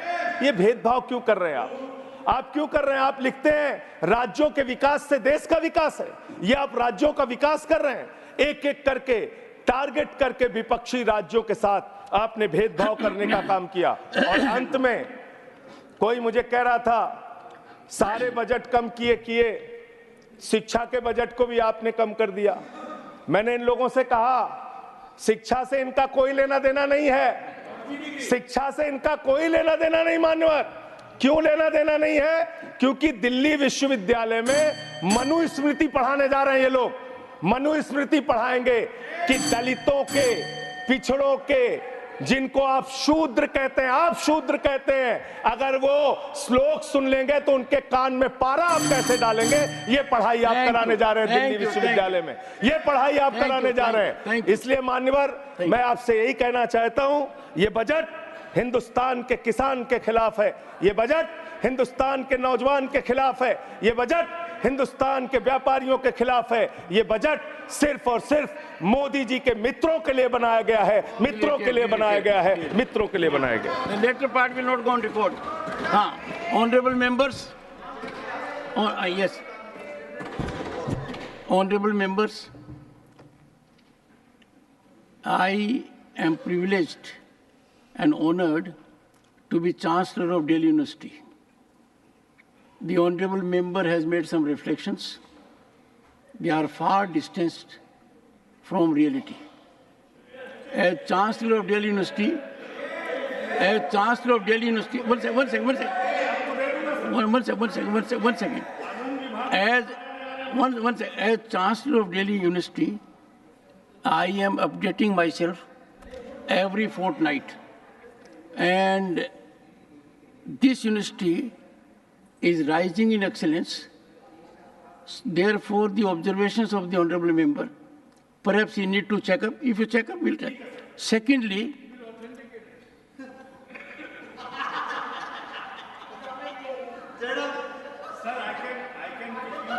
नहीं. Sanjay, you are not an issue now. Jairam is trying to ridicule, make it a farcical situation for chairman's well-meaning observation that in this house we must use information which a member must be prepared to authenticate. Now it is his mindset, in spite of his long career and ministerial background, that a member should be so engaging. I can only say I have no words to reflect on this. I can only appeal to senior members of the House that there is need for him to think within. Honorable members, I need to put on record one thing which is relevant. In this country, governed by rule of law, the arrest may be by an agency, by the police, but sending someone to jail is not a police job. One second. It is not the job of an agency also. A court, lawfully acting, sends a person to jail. So anyone, one second, listen to me, anyone, anyone in this country holding whatever position of a minister or a chief minister otherwise, if he is in jail, it is in compliance of a remand order given by a judicial magistrate. And therefore, the assertion by the honorable member that executive is sending people to jail is not only factually wrong, legally also not sustainable. And बोला sir मुझे sir Sanjay ji Bharat की sir आपको बोलने दूंगा, एक second. आप तो अनुभवी हैं. आप जब गए जेल तो शुरू के अंदर तो एजेंसी का रोल था, उसके बाद जुडिशियल मजिस्ट्रेट के रिमांड से बने. कानून इतना स्पष्ट है. We have one of the best legal minds in the country. He knows that you cannot go to jail without it being sanctified by a judicial officer. आप उनसे भी पूछ लीजिए, वो भी अपनी बात रखें. इनसे पूछूंगा नहीं, इनसे ज्ञान लेता हूं मैं. ठीक है sir. On this count, outside Mr. Kapil Sibal may have several hats of a journalist, of a senior advocate, of a political vakta. He can do it. Here in the house, he will have to confine to the absolute legality. We can give quite a tweet. बिल्कुल. बस sir मैं sir ये कहना चाह रहा हूँ, आपकी बातें 100% अपनी जगह जायज है, लेकिन अरे भाई सुन तो लो. सुनो सर. लेकिन भारतीय न्यायपालिका के इतिहास में पहली बार हुआ सर कि ईडी कोर्ट से दिल्ली के मुख्यमंत्री को जमानत मिल गई. जमानत की कॉपी के बगैर इनकी एजेंसी जाके हाई कोर्ट से उनकी रिहाई पर रोक लगवाती है. ईडी जाके, ईडी किसके अधीन काम करती है सर? ईडी नरेंद्र मोदी के अधीन काम करती है. ईडी प्रधानमंत्री नरेंद्र मोदी जी के अधीन काम करती है सर. तो मैं सिर्फ आपसे ये कहना चाहता हूं, for the benefit of the people. एक सेकंड. समझ गया मैं एक second, for the benefit of people at large and the country as well, anyone has a right to go to a court of law. But ultimately, final decision is of the court. There are occasions when court grants bail. There are occasions it does not grant bail. So don't accuse. The two parties are there. Either party can go to the court for relief, but ultimately it is judicial verdict. Sri Kapil Sibal. Thank you, Mr. Chairman, I am sure, sir, you will for giving me this rise to the occasion of your stature. Thank you, sir. Thank you very much for giving me this opportunity to participate in this discussion on the 2024-25 budget. Sir, I personally believe that the economy is in deep crisis. And I will demonstrate in the short time that I have that it is so.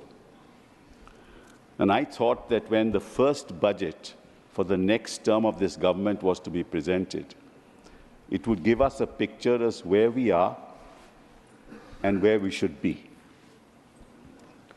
Forgetting about allocations made to departments and sectors of the economy, what's important is what is the vision of this government to get us out of this economic morass. That's really should have been the focus in this budget, but I find that absent. Now, before I say anything, let me tell you why the economy is in crisis. We are a population of 140 crores, sir, and I have an ILO report. It's called the India Employment Paper 2024, which says that 83% of India's youth is unemployed. This is not my data. 83% of India's youth is unemployed.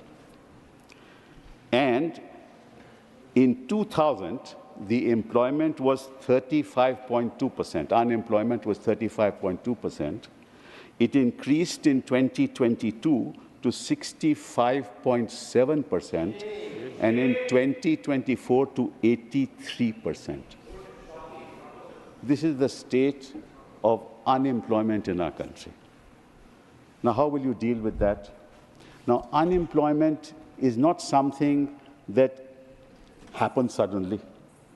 It happens over a period of time. And it happens why? Because the economy is stagnant. And unemployment is related ultimately to several factors. It is related to education. It is in turn related to skill development, which in turn is related to industrial production, which in turn is related to GDP growth. Unless you deal with all these sections, you'll not be able to increase our unemployment rate. So this is where we are.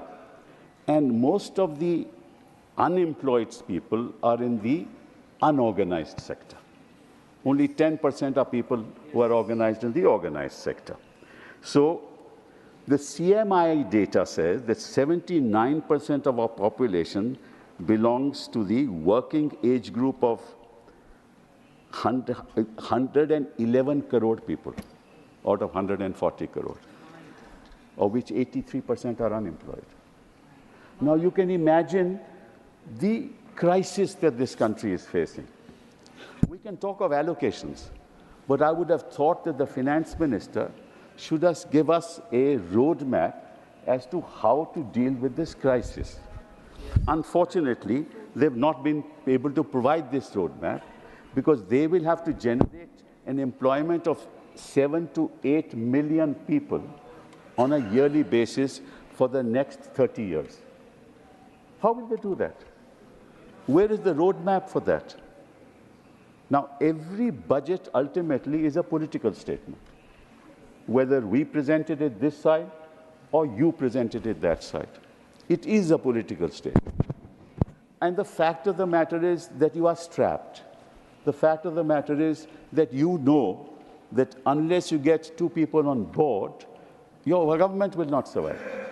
So your allocations, therefore, have to be tailor-made to the demands of those two people. Nothing wrong with that. I mean, I'm not criticizing you for that because that's the only way you will survive. Nothing wrong with that. Now, sir, in the India Skill Report, which is prepared by India, it says 7 to 8 million job seekers every year and 12 million jobs needed every year. No roadmap. No roadmap for that. Now, so this is one aspect. I've given you the figures. Now I come to the second aspect. The second aspect is that the world is moving in one direction and we are moving in another direction. Why do I say so? So as you know, the rest of the world, there is a declining population. Young people are few, the aged people far outnumber them. In order to ensure that their economy continues to grow, they have to go for artificial intelligence. Artificial intelligence means that you produce the same thing not through manpower, but through machines. Now, that artificial intelligence is good for the European system or the United States of America or the developed world. But in India, if you have 83% of our people unemployed, you can't use artificial intelligence, right? Now, if you can't use artificial intelligence, industry per se has to use it because it otherwise won't be able to compete with the rest of the world. So that sector of the economy, which is the IT sector, which has to use artificial intelligence, will start losing jobs. And your economic survey says that 0.3 to 0.4 job loss will take place in the IT sector. So the sector which gives you the maximum employment, because they have to compete with the rest of the world, is going to start losing jobs. And in fact, there's been no recruitment in this year in the IT sector. So where the economy is actually productive, you will lose jobs. And where the economy cannot afford artificial intelligence, you need jobs. And there is no roadmap for jobs.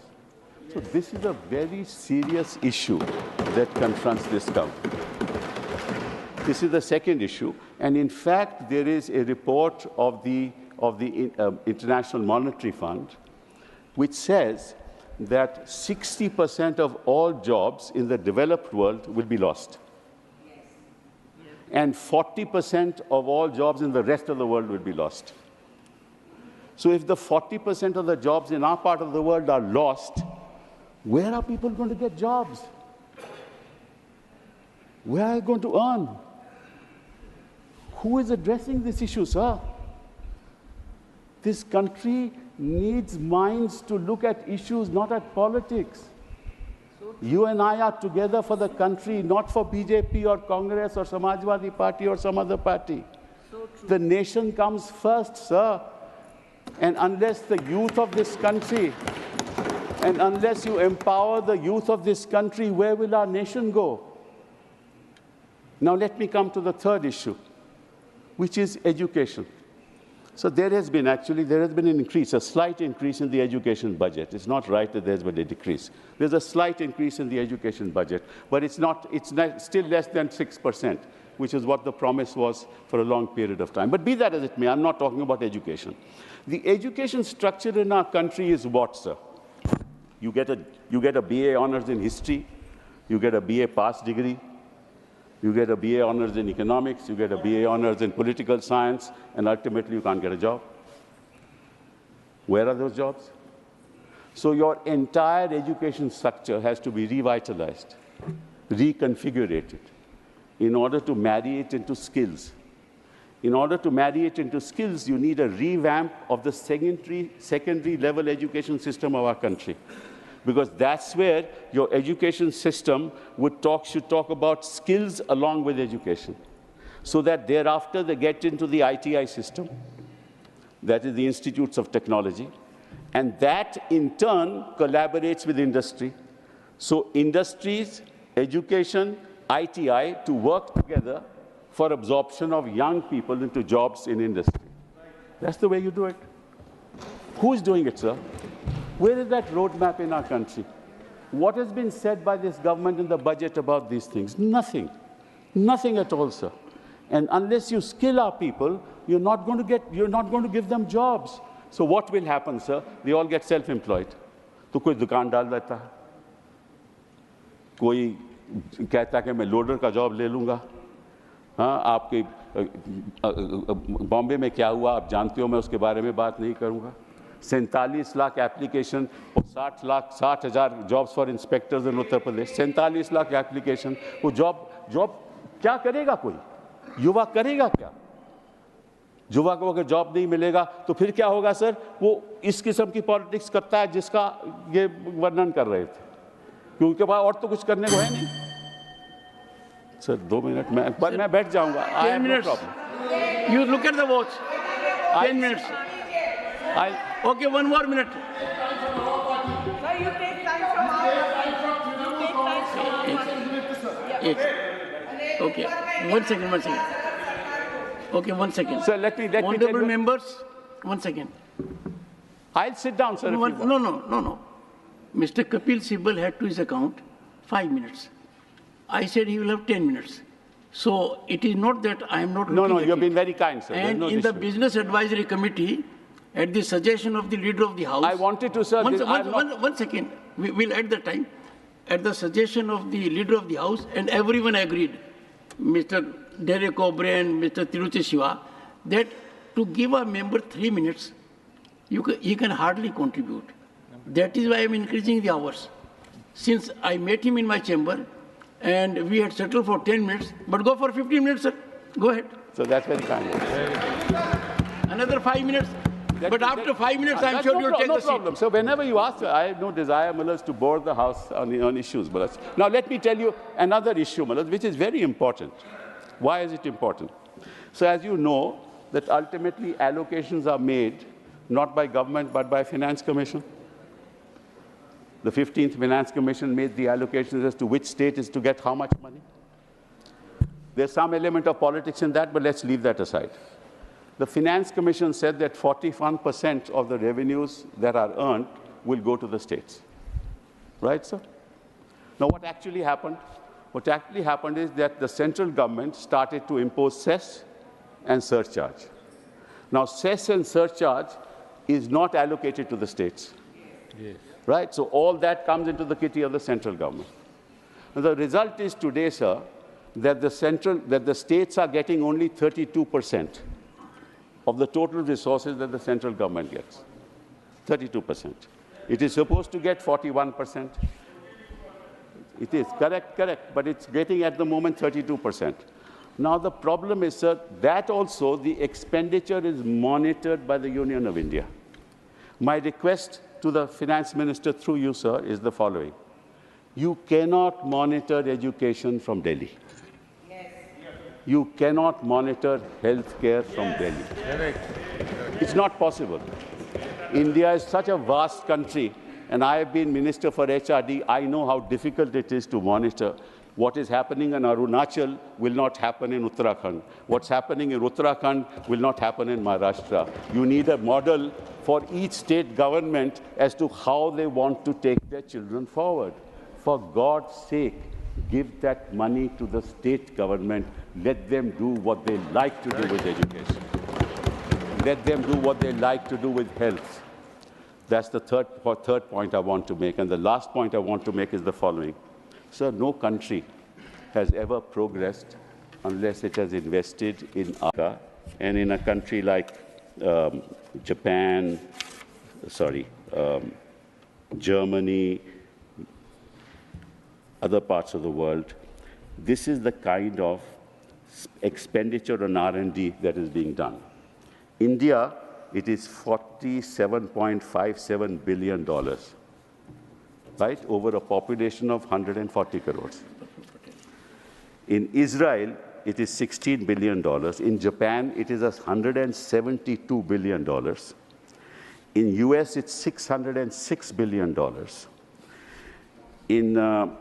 In Germany, it's $131 billion. In China, it is $514 billion. Why is that, sir? The reason is all wealth is not created by industry. It is created in the university system. Through what? Through ideas. These ideas are translated into prototypes, and then angel investors come, invest in those prototypes.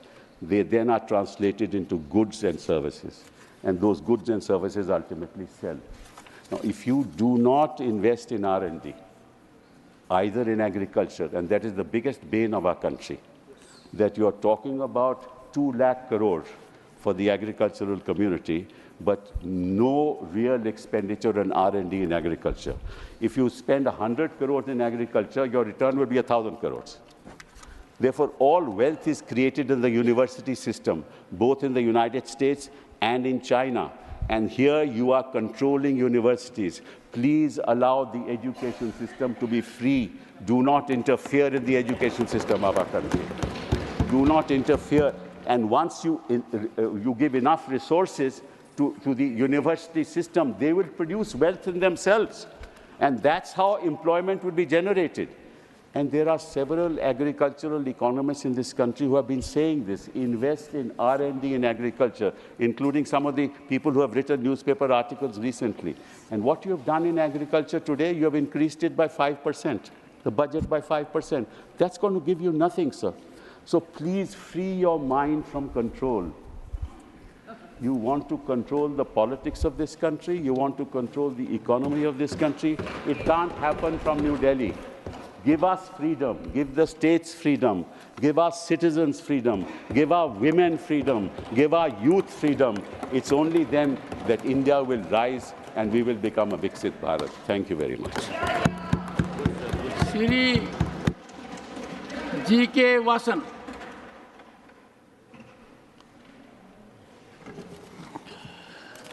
Sir, on behalf of my party, I stand here to support the union budget, sir. The intent of the budget is aimed at driving India's economic growth and progress. The budget has introduced a framework with 9 priorities, sir, which seems to be the developing priorities of the country. An important focus of the budget is simplification and rationalization of the tax service, sir, which means ease of doing business in the country in various sectors, which is the need of the hour, sir. Women, youth, farmers, they have been given a future in this nation, sir. At the same time, confidence level to the people of India have been given on the infrastructure of the country. Women, we say if a boy is educated, we get an educated man. But if a girl is educated, we get an educated family. So the budget gives women skill development, hostel creatures, market access for self-help groups. Sir, it is laudable that ₹3 lakh crore shows the commitment of the government to women-led development, sir. When it comes to the youth of the country, the youth today consists of a large population waiting to be tapped properly in this country. I welcome the announcement to increase the amount of educational loans and skill development loans to the youth, especially internship scheme for 1 crore young men and women will go a long way to meet their hopes and aspirations. But I would like to again say that the backbone of the country, the nation, are the farmers. Farmers provide us food every day. There has been a special place in the NDA government in successive budgets for the farmers. This is to encourage farmers. On the budget, 1 crore farmers are going to take up natural farming. That means, sir, we will get a healthy and natural, nutritious food free from chemical addition. The various initiatives, sir, like augmenting vegetable production and digital surveys of agricultural process at an estimated allocation of more than 1.5 lakh crore rupee shows continued encouragement to farmers.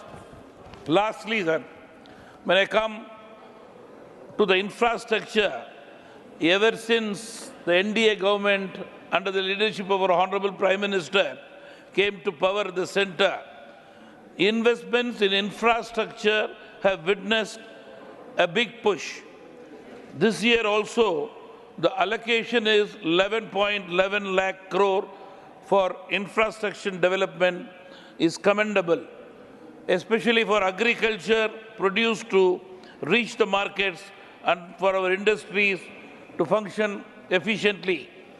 Capacity augmentation, infrastructure facilities like road, ports and highways is the need of the hour.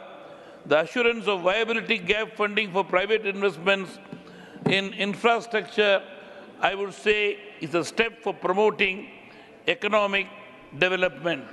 Finally, sir, while appreciating the Finance Minister for bringing out the schemes and programs which are for the benefit of the country as a whole without regional discrimination, I would also request that, sir, this is the third time successful NDA government getting the people's support in the country has shown a roadmap for the country's future. I thank the Prime Minister, the Finance Minister and the central government for giving hope to the countrymen. Thank you very much. Thank you, Vasan ji. माननीय Shri we Vijay Sai Reddy, आपके पास you have 30 minutes. Thank you, Deputy Chairman, sir. At the outset, I congratulate the Honorable Finance Minister for presenting her 7th continuous budget, which is a record of its sort. Sir, through you, one very important issue I would like to know through you from Treasury benches as well as India parties, one particular clarification, sir. Sir, ruling dispensation say that and giving an impression that entire 48 lakh crores has been given to the state of Andhra Pradesh. And every member till now who spoke on the budget from the India parties, they are also agreeing with that, and they are also giving an impression that entire budgetary resources have been given to the state of Andhra Pradesh. Yes, let me finish up. I would like to know through you, sir, from the ruling dispensation as well as from the India parties, in the entire budget,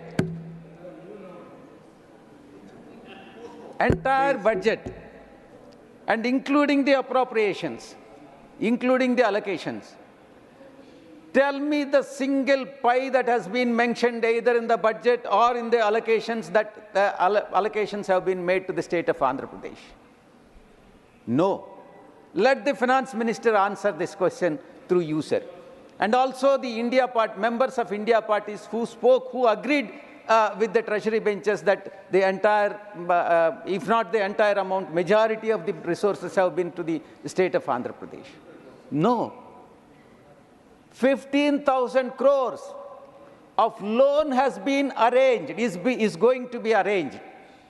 Loan, whether the loan that is being arranged to the state can be treated as a grant. You kindly answer this question, sir. And let the India parties answer this question. No. Even the interest on the loan has to be paid by the state government. Even the repayment has to be made by the state government. And what is this figure jugglery? And the present Chief Minister of Andhra Pradesh is giving an impression to the country and the people of this country and impressed upon the NDA parties. It's an NDA coalition government, sir. Please kindly remember that. And also impressed the India parties that the state of Andhra Pradesh has got major grants and major resources from the union budget. Where is it? I have gone through, I am a chartered accountant. I have gone through the budget. I have gone through the allocations. Please let me know what is that you have given to the state of Andhra Pradesh. I am not objecting for the allocations made to the Bihar. Bihar has to be given. 51,000, yes, it is justified. Please don't disturb me. Jaji, don't disturb me. See, I am only objecting for the inferences that are being drawn by the treasury benches as well as by the India parties. It is not right. Injustice is being done to the state of Andhra Pradesh. And Chandrababu Naidu, the present chief minister, has become a magician, and he has impressed upon India parties as well as India parties, and giving an impression as if entire resources have been given to the state of Andhra Pradesh, which is not correct, sir. Sir, next is, as presented by the government, union government, maybe there is an Amrut Kal for India, but this is a wish call for Andhra Pradesh. It is a fact. Wish call for Andhra Pradesh may be an Amrut Kal for India. I'm not saying about Amrut Kal for India. Sir, in the last 50 days, now I draw your kind attention to the allocations made to the Home Ministry, sir. Point number 20. Sir, point number 20, sir. The allocations granting aid to the state governments, to the Home Ministry, through Home Ministry, which was in 2022-23, 541 crores. They have increased it to 1160 crores. There is an increase, but it is inadequate. Why it is inadequate? I will explain to your good self, sir. Sir, it is inadequate. Allocations through Home Ministry to the state governments is inadequate.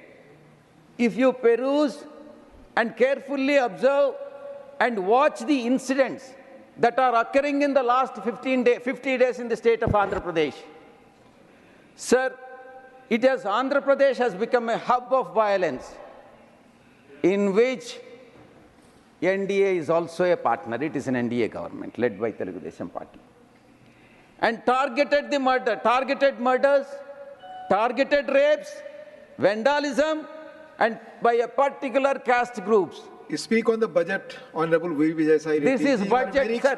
Why I am saying is, sir, kindly understand that I am saying that Home Ministry allocations to the police department is inadequate. I am only trying to say why it is inadequate. It is a budgetary speech, sir. Confine yourself to budget. It is a budgetary speech. Yes, this will be my advice to you. Please do not object, sir. Why? Why I am trying to justify why more allocations are required for the Home Ministry. Subject is budget. Sir, 490 government, 560 private properties have been attacked. 1,050 assaults have been made. 300 attempts of murders have taken place. 31 political murders in the last 50 days. Please come on the subject. This is subject only, sir. No, these are figures you have to authenticate again. You have to authenticate. I respectfully disagree with you, sir, because this is a subject. You have to authenticate all these figures. Sir, and we are not discussing law and order of the state. Please. Homes of marginalized SC, ST, BC communities have been demolished. Please confine yourself to the budget speech. This is part of my budget speech, sir. I'll again remind you, Mahatma Gandhi, sir, if you are, please, I'll request you. If you are going to deny me an opportunity, I welcome you, sir. Please, you used to object such things. If you are going to deny me an opportunity to speak on the budget, I welcome, sir. Please confine yourself. I respect you. I have great respect towards you, sir. Please confine yourself to Mahatma Gandhi has said, sir, injustice anywhere is a threat to justice everywhere. This is what Mahatma Gandhi ji has said. Sir, in the instant case, the present government in Andhra Pradesh is a threat to democracy and peace everywhere. Please confine yourself to budget. Please. Sir, next is false news. Why? Sir, the allocations to the information and broadcasting. I draw your kind attention to the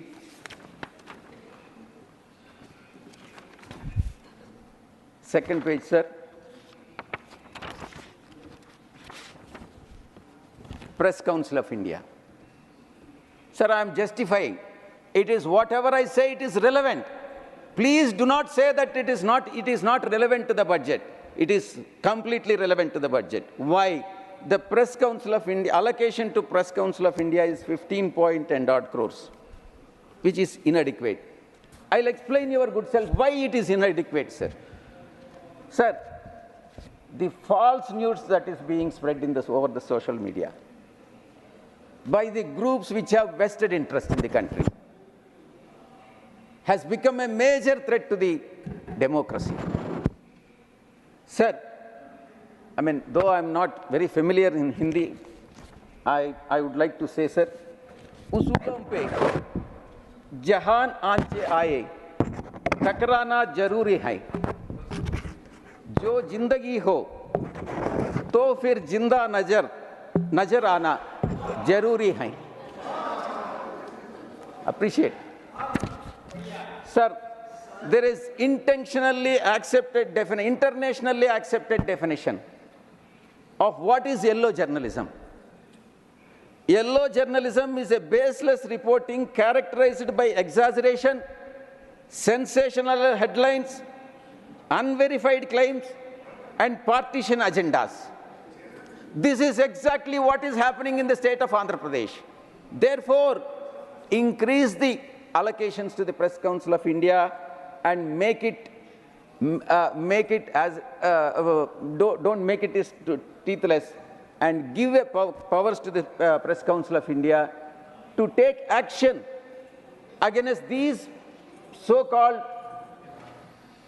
television channels and the newspapers, and also the social media agencies which spread this news, false news, and take action immediately and instantaneously as and when it happens, sir, or even prevent before it happens, sir.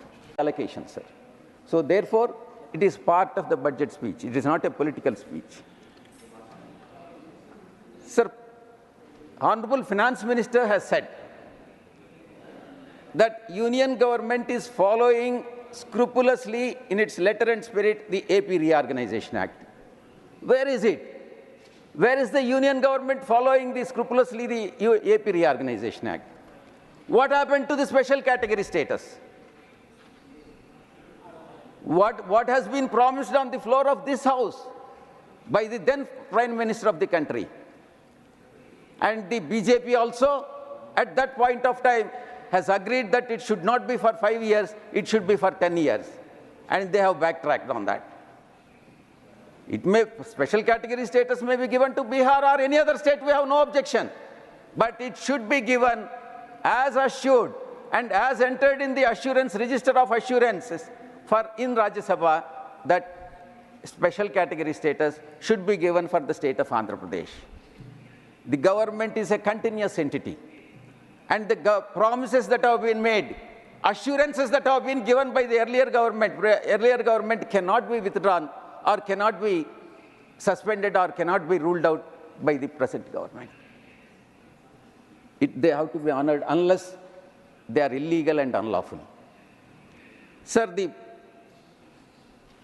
AP Reorganization Act coming to, and the budget reallocations. The present government is planning to share our Tirupati temple to Telangana, as well as to share our coasts and ports. That is what the paper reports say. Not definitely. This is not part of the AP Reorganization Act. They have got the majority resources during the bifurcation. We have no objection for that. Leaving almost nothing to AP. And AP government is planning to, see, the present situation of AP government is planning to sell even family silver. Sir, I reiterate, I affirmatively say that Andhra Pradesh is not for sale. Andhra Pradesh will never be for sale. It will never be allowed by YSR Congress party. Whether it is NDA parties or India parties, it doesn't make any difference. We are neutral. We are for the state of the Andhra Pradesh. We are for the country. Sir, coming to, I have another 16 minutes. Yes, please. Continue. Yes. We have numbers. Good. Sir, the present AP government, the party which is ruling the present AP, Andhra Pradesh, state of Andhra Pradesh, which they are aware, they are also aware. Then it is, pretended ignorance. Speak to the chair through. Sir, I have no hesitation to say that there is a quid pro quo. There is a quid pro quo between the present Chief Minister of Andhra Pradesh and BJP. What is that quid pro quo? Quid pro quo is that in the earlier 14 years of rule by the present Chief Minister, particularly between 2014 and 19, he has resorted to rampant corruption. Rampant corruption either in fibernet scam or ring road scam or Amaravati development region. Therefore, the quid pro quo is these people will not take any action against him and he will not insist for any resources for the state of Andhra Pradesh. This is what the quid pro quo is. Don't put satires on me. Please, Mr. B. Sai Reddy, speak to the chair. Sir, see, I am highlighting, see, their AP government has said Super 6. By misleading the people of the state, by saying that Super 6, they have come to power. Very good. People have voted that particular party to power, and we all accepted the verdict. And now, I have explained 5, and sixth one I am explaining, sir. This is what my Super 6 is. Sir, the present government has taken, present AP government and the present party which is ruling in Andhra Pradesh is part of the NDA coalition in center. And Union Civil Aviation Ministry has been allocated to them. After assuming charge of, unfortunately, after assuming charge of the present Union Civil Aviation Minister, it is very unfortunate. Within 15 days, 3 airports have collapsed. And this is what is called opposite of Midas touch. Opposite of Midas touch. Let them realize what is Midas touch. And these people also have to realize what is Midas touch. They have already realized, that is why they are sitting in the opposition. Sir, everything they touch gets ruined, including the state of Andhra Pradesh. This is what my bone of contention is, sir. Therefore, I call it as total disappointment party. That is what TDP is. Sir, I am coming to Super 6 is over. I am coming to part 2, sir. Now part 1 is over. Part 1 of Super 6. Now part 2. Sir, what has been allocated to the state of Andhra Pradesh is only a token. Token. Nothing. I don't know why India parties, members of India parties say that everyone, I have been carefully watching, carefully observing, that state of Andhra Pradesh has got majority resources. What is that major resources? I don't understand. I have not seen. Being a chartered accountant, I am clueless. Let Derek G apprise me as to what we have got, Andhra Pradesh has got. Or Jairam Ramesh ji, who is expert in drafting the AP Reorganization Act. Sir, in Bihar and Andhra Pradesh are both allies of ruling parties. They are TDP as well as JDU. Both are allies of NDA.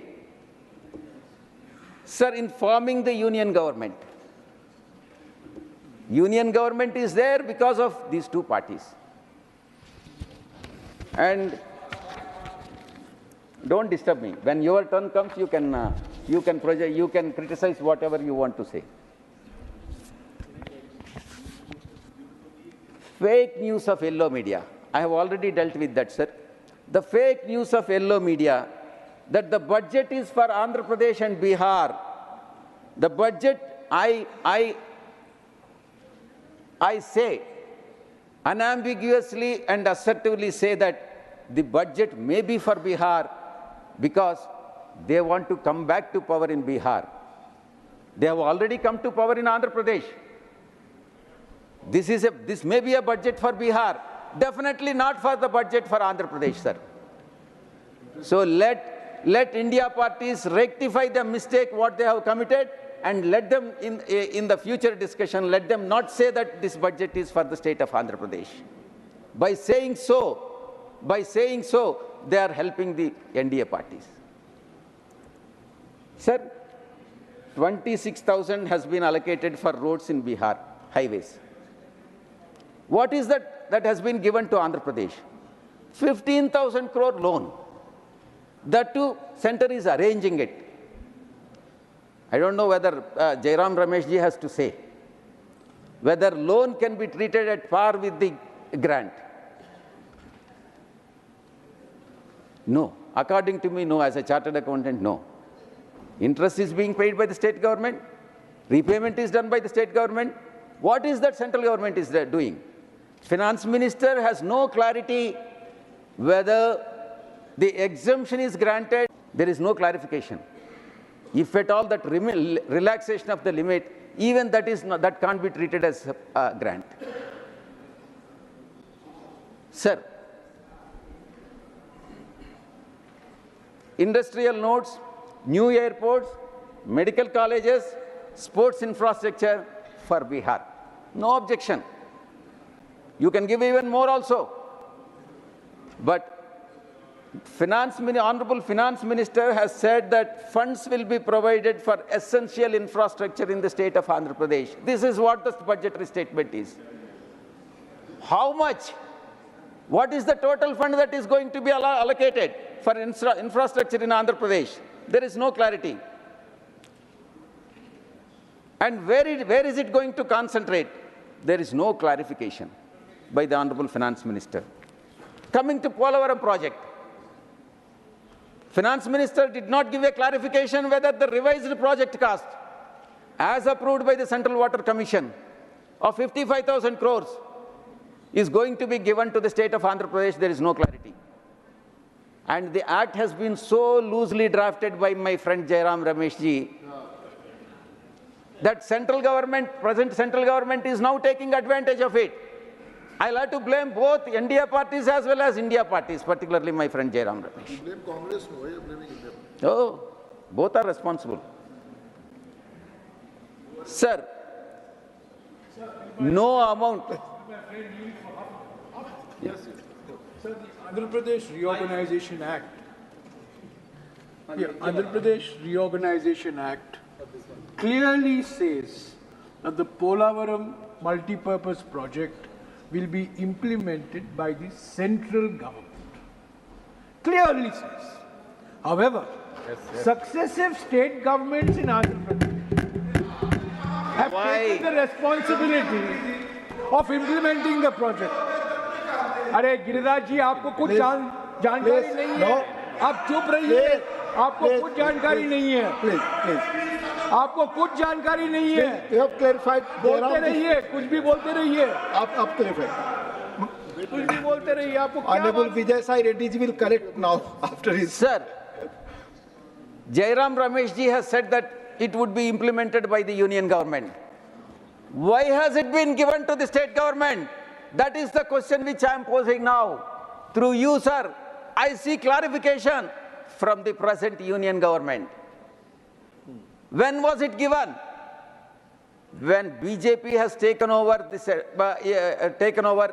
and become part of the union government. They have given it to state government at the request of the then state government. Why? Because the then chief minister wanted to make some money out of it. Oh, no, so please. No, sir, that is the reason. You have to authenticate all these things. Mr. Vijay Sai Reddy, you have to authenticate. Sir, you know you are a very senior member. That is the reality किसी भी महत्वपूर्ण पद पर बैठे व्यक्ति के बारे में बिना substantive motion के आप नहीं बोल सकते. Please, you give it in authenticate it, please, by evening. Sir, the third point. It's a very serious allegation. Third point, sir. 2,400. Please, you have to authenticate by evening. Be clear on this. Otherwise, you withdraw. I'm talking about I'm the giving budget, you option. Please, okay, no, fine, you speak, but you have to authenticate this statement by evening. Please, continue. Sir, 2,400 megawatts of power plant at Pirpanti in Bihar, has been sanctioned at the cost of 21,400 crores. I appreciate. We welcome it. On the other hand, on the contrary, grants for backward region will be provided. This is what the Honorable Finance Minister's statement. How much? What is the grant that is being given to the backward region in the state of Andhra Pradesh? Nothing. No allocations have been made. I am not finding the figures anywhere. Sir, I request the Honorable Finance Minister through you to give a clarification to this August House as to what the grants for the backward region in the state of Andhra Pradesh. Sir, Honorable Leader of Opposition, I am coming to that, has to either amend his statement or withdraw it, sir. I am coming to that. Honorable Leader of Opposition has said that ये देश की तरक्की की budget नहीं, मोदी सरकार बचाओ budget है. This is what he has said. Budget is not for Andhra Pradesh. Budget may be for some other state. I request the Leader of Opposition to either amend his statement or withdraw his statement. He is wrong. I would like to correct him because they are only helping the development of one particular state, not definitely the state of Andhra Pradesh. We have nothing outside the promises made 10 years ago in the Rape Reorganization Act, which has been loosely drafted by my friend. And even then, several projects are pending. Had this not been loosely drafted by my friend, it would have, the present government or successive government should have abided by that. My friend, Jairam Ramesh ji. He has already clarified to you. Sir,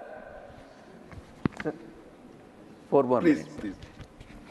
Sir, agrarian reforms. Andhra Pradesh is an agrarian state.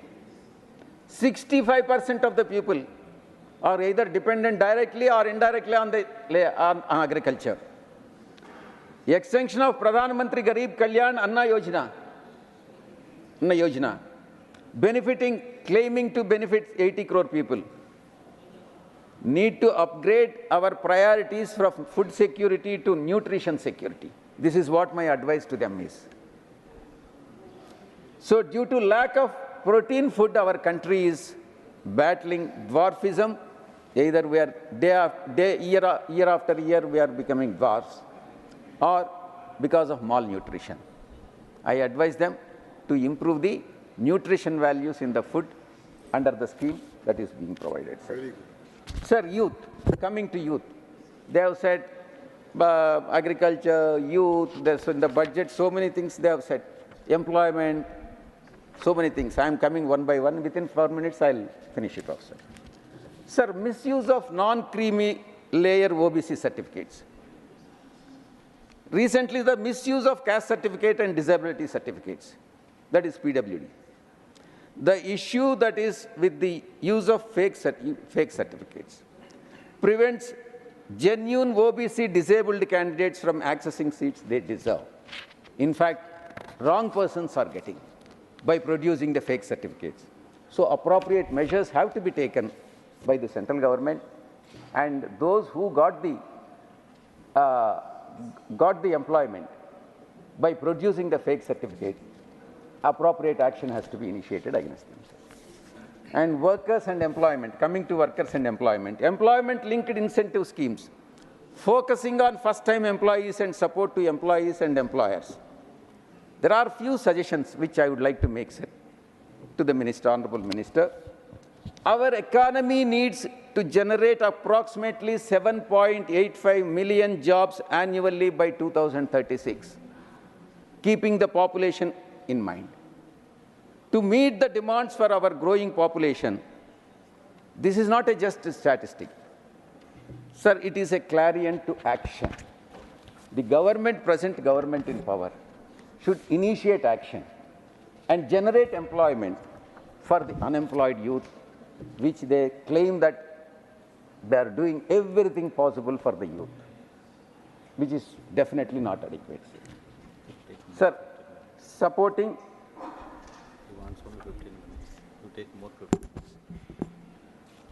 Sir, the supporting MSME scheme sector, sir. The scheme will provide 1 month wages to all persons newly entering workforce in formal sectors, as registered in EPFO, and will be 15,000 rupees. The eligible limit will be salary of 1 lakh per month. Sir, and 2 crore people, youth is expected to get the benefit. Sir, I have 2 points on this. When wage subsidies are given, do the third-party contractors, according to the scheme, as per the scheme, third-party contractors, I hope you have understood what is third-party contractors, not direct employer's employee. Third-party contractors become employees or not? What happens after the sunset clause? These 2 clarifications are required from the Honorable Finance Minister insofar as this scheme is concerned, sir. And most of the professionals, including advocates, my colleague advocates, do not have EPFO. What will happen in the case of professionals is another question which has to be answered by the union government. Coming to the last point, sir, income tax. Sir, my friend has agreed to give me another 15, my own party. Please. Sir, income tax. Where is the middle class? Where is the middle class which has voted the BJP to power? Middle class is sandwiched between both. Both means this side and this side. We are neutral party. We are for middle class. I am in the middle, sir, and Yes, I am in front of you. You are in the middle. So we are neutral. Please, आप बताएं, conclude करने में कितना समय आप अपनी party का और लेंगे? Sir, my party has got 1 hour.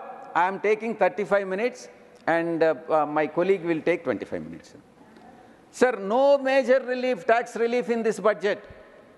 The old tax regime, I am a chartered accountant, sir. I have inputs to speak on this. The old tax regime was, I can confidently say, old tax regime was better, and it promoted savings among the people by incentivizing people to invest in the public provident fund and medical insurance by giving benefits under 80C. Sir, the old tax regime for the people of under 10 lakh, income of 10 lakhs, is better because they can claim HRA, interest on housing loans, PPF deductions. Now, the present situation I will explain you, sir. Sir, one important point, sir, which I would like you to take cognizance of. Sir, the share of income tax, tax revenues from income tax, from individuals it is 19%. From individuals it is 19%. From corporates it is 17%. It means the present government is burdening the individuals, not the corporates. Corporates, in fact, should pay more income tax than individuals. This is what my contention is, sir. In fact, that is the practice. If you see the statistics and if you see the history in the past, corporates were paying more and individuals were paying less. Now, the situation is reversed. Why? There has to be an introspection. Sir, the previous, not before this budget and after this budget, 3 to 7 lakhs income, 5% benefit. Now, 2,500 rupees is the benefit. Above 15 lakhs in the earlier budget, 30%. Now, 17,500 is the benefit. This is how the benefit to the individuals have intentionally been made reduced, and individuals are being burdened with more taxation. Sir, very important point, sir. I'm coming to high net worth individuals, HNI. HNI means a millionaire or net worth over 8.3 crore is the definition. That is what high net worth individual. Mostly they are going to Dubai. Sir, in 2022, 7,500 high net worth individuals have gone abroad and settled there. 2023, 6,500 high net worth individuals have gone abroad and settled. And 2024, 4,300 till now. This is what the present scenario is. I expect the present government to rectify the situation and give confidence to high net worth individuals to stay in India, do business in India, and contribute to the growth and development of the country, sir. Sir, we need to stop this from happening and look at our taxpayers' concern as well, sir. Sir, in fact, what can be appreciated when the Congress party was in power in those days, 1970, the maximum marginal rate, which my friend is well aware, and including the other taxes, the tax rate was 97.5%. I'll explain you how it is 97.5% also. Sir, 10%, 85% tax over and above 2 lakh income, over and above 85%, 10% surcharge, and total is 93.5%, and surcharge increased subsequently to 15%. Thus, the total tax rate has become 97.5% when they were in power. That is how they have burdened the people of this country. Now, it has significantly been reduced and well appreciated by the, I'm well appreciating the present government, and it has to be further reduced and need to increase the tax base. Need to increase the tax base by reducing the tax rates and more tax compliance. Sir, with this, I will conclude. There is a part 3 also. I have done part 1 and part 2. Because of the paucity of time, I am not embarking on part 3, which is part 3 is more critical to NDA and India parties. So I am now concluding my speech, sir. And with this, I am very much thankful to you for the opportunity you have given, sir. And in case if I have said something wrong, I may be excused for this. Thank you, Thank Dr. you very much. Shri Vijay Sai Reddy ji. Now, Dr. M. Thambi Durai ji, please. Thank you very much, sir. 5 minutes, sir. You have 5 minutes, On sir. behalf of my ADMK party and General Secretary and former Chief Minister, Thirudapadi Palaniswamy, I raised to participate in the discussion on the budget 2024-25 that was laid on the floor of the House by the Honorable Finance Minister on the 23rd of July 2024. Sir, an analysis of the budget of government shows that government, as far as expenditure is concerned, is estimated to spend rupees 48.2 lakh crores 2024-25. As far as receipts of other than borrowings is concerned, it is estimated to be 32 lakh crores, the tax revenue, which forms a major part of the receipt, also expected to increase. Sir, as a closer look at the budget proposals indicates that every sector of the economy has something to take from this budget, from agriculture to skill, to MSME, to energy sector, to urban and rural development, assistance to states, and employment youth. Every section has been given focus. Sir, I'm coming to the point. Nowadays, the budget is giving to welfare. Welfare budget is more important. That is very highlight. As far as Tamil Nadu is concerned, right from the period of Procedural MGR and Chief Minister, and followed by Dr. Amma Jayalalitha and the present General Secretary ADMK and former Chief Nadapadi Palaniswamy, the governments have given when unleashing many welfare schemes for the benefit of the people. Sir, for instance, Tamil Nadu was the pioneer in delivering social justice.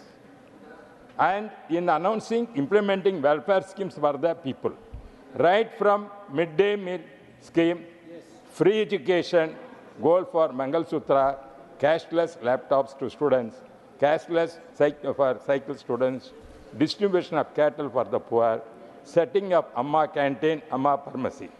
All such schemes demand more money at the hands of the state government. Hence, all through that, the Tamil Nadu government has been demanding more money from the center for allocation of sufficient funds, sir. Sir, just now auditor spoke very well. And also, we engaged 2 lawyers also. One lawyer from Congress, both are Congress side, 2 lawyers. One is former Finance Minister Chidambaram and former Education Minister Kapil Sibal. They are argued for us now. As long as they're this side, please. As long as this side, they have done different things. As lawyers, federalism they have argued for NEET examination, which brought by the Congress government 2010. Now, at that time, 2020 at that time brought. Now, Chidambaram said it just be scrapped. And also, Kapil Sibal said the education must give the state subject, given more center. Who brought the education to the central subject? 1976, emergency period. Congress has brought the education in the central subject. Congress government has brought. Why? Please take your seats. I want to tell this government has brought the central government. Mr. Abdullah, please take your seats. Please take your seats. I want to know. Now that is why for our party want Mr. Abdullah, please take your seat. That is our demand.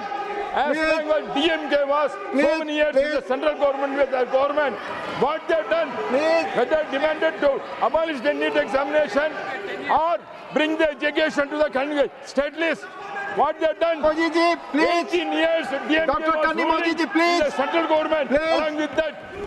Therefore, that is why, sir, not going on record. Dr. Thambidurai, you speak. Tamil Nadu is very worse. I am the Home Ministry. I am requesting to allocate more funds as for like Andhra Pradesh, in Tamil Nadu also. All the political parties are demolished.